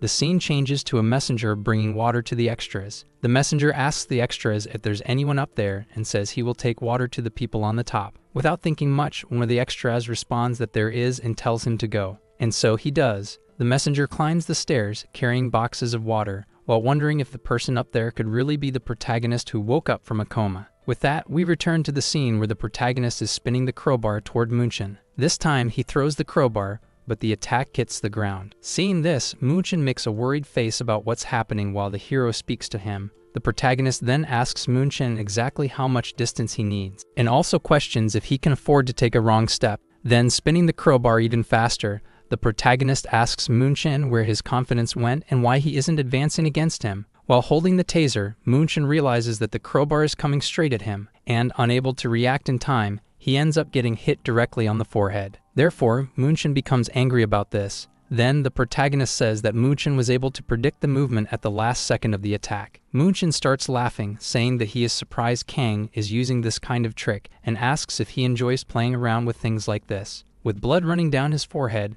Moon-chan says that even so, the protagonist is trapped and that the only exit is behind him, and that even if he manages to defeat him, there are still extras waiting for the protagonist, warning that his time is running out. Moon-chan says that, of course, the protagonist could simply jump from there, but reminds him that this is where he fell last time. Once again, Moon-chan comments that the protagonist didn't realize this and asks if he really thinks he can survive a second fall. Thus, the protagonist tells him to shut up and calls him a coward, asking if he really thinks he can waste his time. Moon-chan becomes furious at being called a coward and asks how the protagonist dares to say that, declaring that he has had enough. Moon-chan quickly dodges the protagonist's attack, rolling backward. Then it's Moon-chan's turn to attack. He throws a punch toward the protagonist and says that if he lands a solid hit, it will all be over. However, the protagonist spins his crowbar and strikes Moon-chan on the back of the neck, momentarily dazing him and following up with another blow. Moon-chan begins to fall, but the protagonist hooks him with the crowbar, pulling him back toward him. Then the protagonist lands another punch on Moon-chan's neck,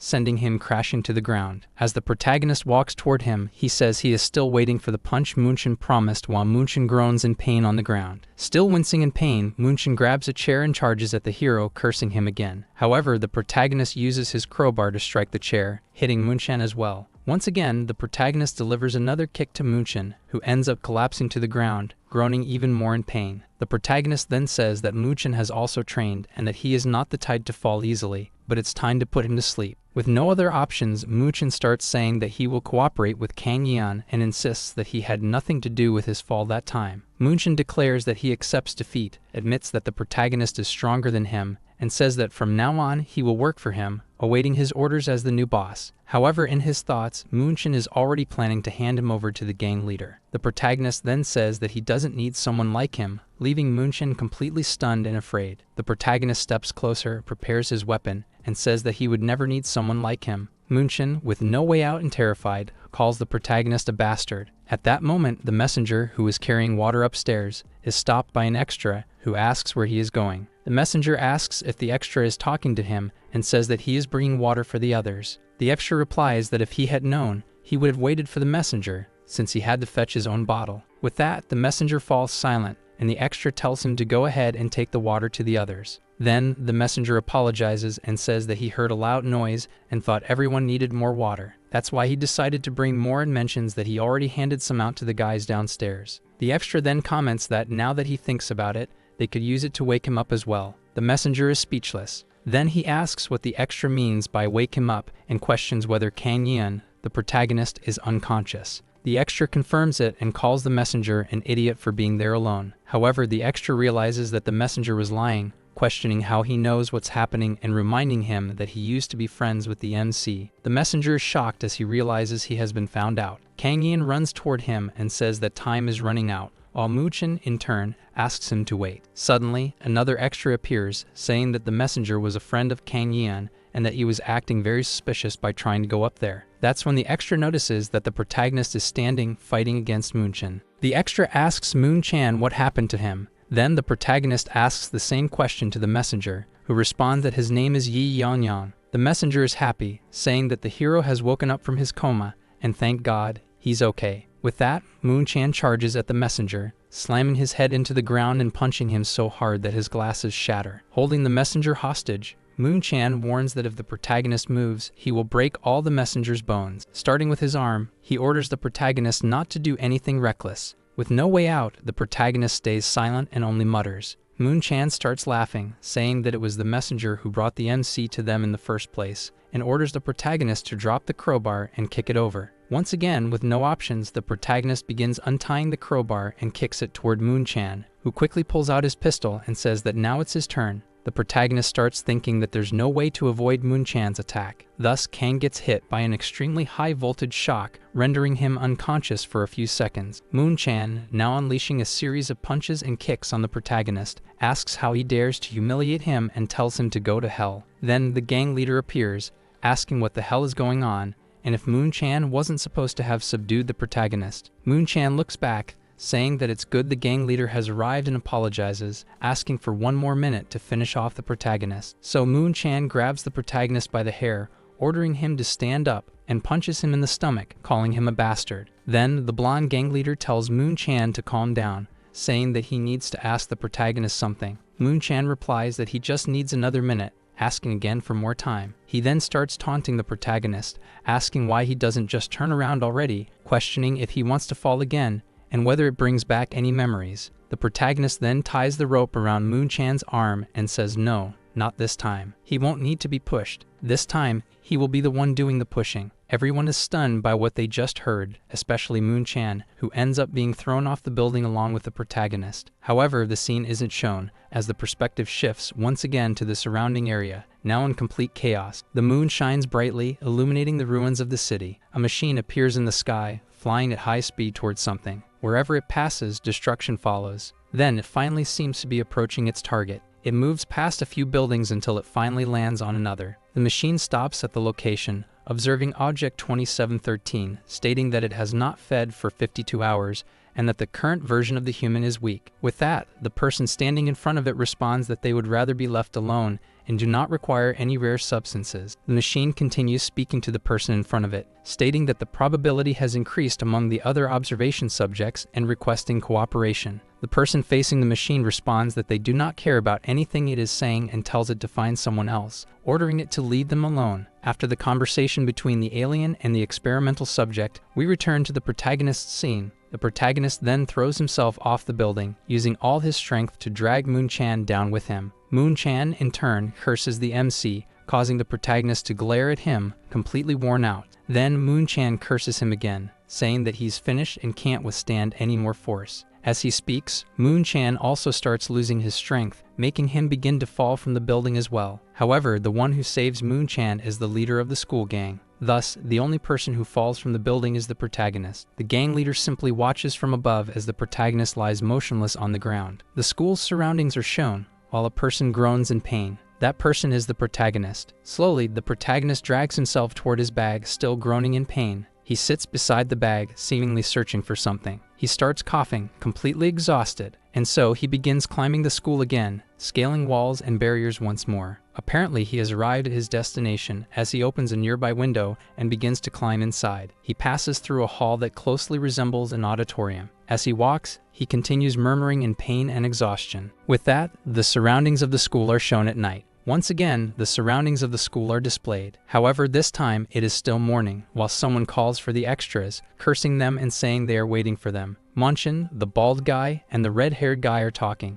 The bald guy asks the two if they know where the protagonist went. Meanwhile, Monchin tells him that he is crazy and asks him to rest because they will now take care of it and search for the protagonist. Monchin, looking at the red-haired guy, asks why he didn't inform them that Kang was outside, since he knew, and questions if it was his pride that stopped him from doing so. The red-haired guy does not respond, remains silent, and starts thinking about the protagonist, saying his name. All the extras are gathered in the school. One of them says they need to guard the exit and keep the radio channel open, so if the intruder appears again, they can contact him. With that, the scene shifts back inside the school, where the protagonist's young girlfriend meets her friend, who, in turn, says she is glad she is okay, and asks if anything happened to her. The young girl remains silent, and in her thoughts, she recalls what the suited young man told her. She remembers that from the way things are, she assumes the protagonist managed to escape since they are searching for him so desperately, and that if she tried to help him now, things could probably get even worse. Since things are calmer for now, they ask her to wait and see how they can help the protagonist later. She then starts crying, calling the protagonist an idiot and asking how he could do something like this.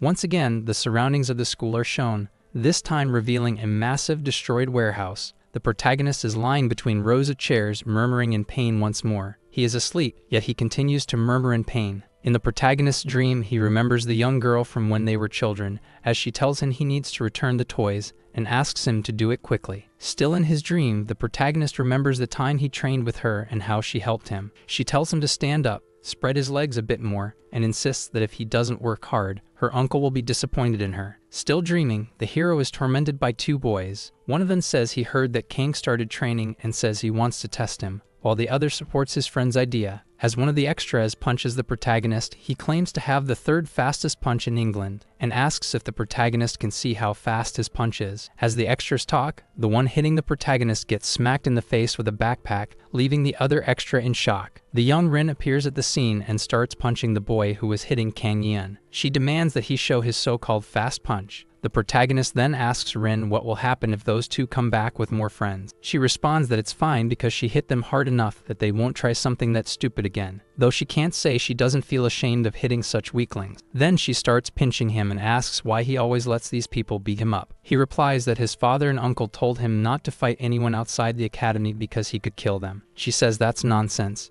Then Rin asks what Kang would do without her and says it's okay, assuring him that she will always be by his side to help him. The protagonist starts waking up from his deep sleep. He gets up, sits on the stairs, and thinks that it was all just a dream. However, he was able to hear young Rin's voice again and feels that all he needs is a little more rest. Still in his thoughts, he makes a serious expression and asks if young Rin is there. It must be her. Who else could it be? He asks her to wait for him. As soon as he regains his strength, he will go after her. The gang leader stands with his arms crossed, asking if Min Dae-young already knows that the other guys have all been defeated. Min Dae-young is training, and because of that, he is covered in sweat. Then he responds to the gang leader, saying that he heard over the radio and that a long time ago, he faced the protagonist in front of the door. Even so, back then, the protagonist was nothing. He says that as soon as the gang leader finds him, he should let him know, as he will handle it himself. Min Dae-young is doing pull-ups using 2 water jugs. The gang leader says he probably knows where the protagonist is and asks if Min Dae-young wants to go with him. With that, we return to the outskirts where the alien is located. It continues stating that observation object 2713 has gone 65 hours without food. Therefore, the alien insists that he will awaken but won't survive without the proper nutrients. The alien machine, floating in front of object 2713, suggests that he eat something quickly. Irritated by the endless talking, object 2713 punches a nearby air conditioning unit. He says that his name is Kim Sung and that this is what he is called, while glaring angrily at the machine. The machine responds that it has learned his name and asks him to leave. He warns that if the machine refers to him like that again, he will destroy it. So we leave behind the scene of object 2713 and return to the school. Now at night, the protagonist is inside, exhausted and completely battered. He slowly gets up, as he is extremely tired, and wonders how long he was asleep. This time, he comments that he feels hot and exhausted. Someone in the background says that he has been sleeping there for quite a while. Because of that, the protagonist is completely shocked upon hearing the person's voice. The person there is Min Dae-young, the one the gang leader was talking to. The protagonist, surprised, quickly stands up and says Min Dae-young's name. Min Dae-young makes a grotesque expression, probably advancing toward the hero. Before he realizes it, the protagonist is struck by a kick from Min Dae-young, who then leaps to another spot. Min Dae-young comments that it took a long time, but warns that his style is not to attack someone who is sleeping. The protagonist slowly rises, visibly injured, and asks if it is true that Min Dae-young came alone. In response, Min Dae-young says there is no need to worry because no one will interfere in their fight. Then, with a dark expression, he states that if everyone came after the protagonist, he would quickly lose interest. Hearing this, our hero sighs in relief. He positions himself for combat, taking on a fighting stance, and comments that it's good to know that. He adds that in a one-on-one fight, he can win easily. Thus, the fight between Min Dae-young and the protagonist begins. Kang throws strikes at his opponent, advancing quickly against Min Dae-young. Then he lands a kick between Min Dae-young's arm and armpit. However, Kang Yan did not expect Min Dae-young to be able to catch his kick. Min Dae-young then comments that he is also relieved because he alone is enough to defeat him. At that moment, he lifts the protagonist by the neck and slams him forcefully onto the ground. The impact makes the protagonist writhe in pain. Not giving him much time to recover, Min Dae-young continues advancing toward him. However, it seemed that this situation was part of the protagonist's plan. He seizes the opportunity and kicks Min Dae-young's knee. He quickly gets up and throws a punch aimed at his opponent's chin. However, Min Dae-young dodges the attack and, in return, strikes the protagonist's arm. The impact pushes the protagonist far back. He manages to land on his feet but shows clear signs of exhaustion. Min Dae-young praises his potential while criticizing his lack of speed. He mentions that Moon Chan and the young red-haired guy in the black jacket were too careless, making Kang laugh. Then he stands up again, sighing due to the pain and fatigue. While pulling something off his body, the MC asks Min Dae-young if he has ever watched a famous series called Dragon Ball. Confused, Min Dae-young asks what he's talking about. The protagonist begins removing several weights strapped to his body. He explains that he thought enduring hits like a punching bag would make him stronger. However, when they started adding lead pieces to the weights he was carrying, he changed his mind and thought he would die. As he adjusts the items, the protagonist mentions that his boss told him to wear the weights just like Kakarot did. The two remain motionless, staring at each other. Kang Yeon reveals that his boss instructed him to remove the weights only when it was truly necessary. Finally, he throws the sandbags to the ground. Min Dae, watching everything, is shocked as he realizes that the protagonist will no longer be the same as before. Then, the MC returns to his fighting stance and declares that now the real battle begins. Our video ends here. If you enjoyed it, please like and subscribe to the channel. Until next time, bye bye.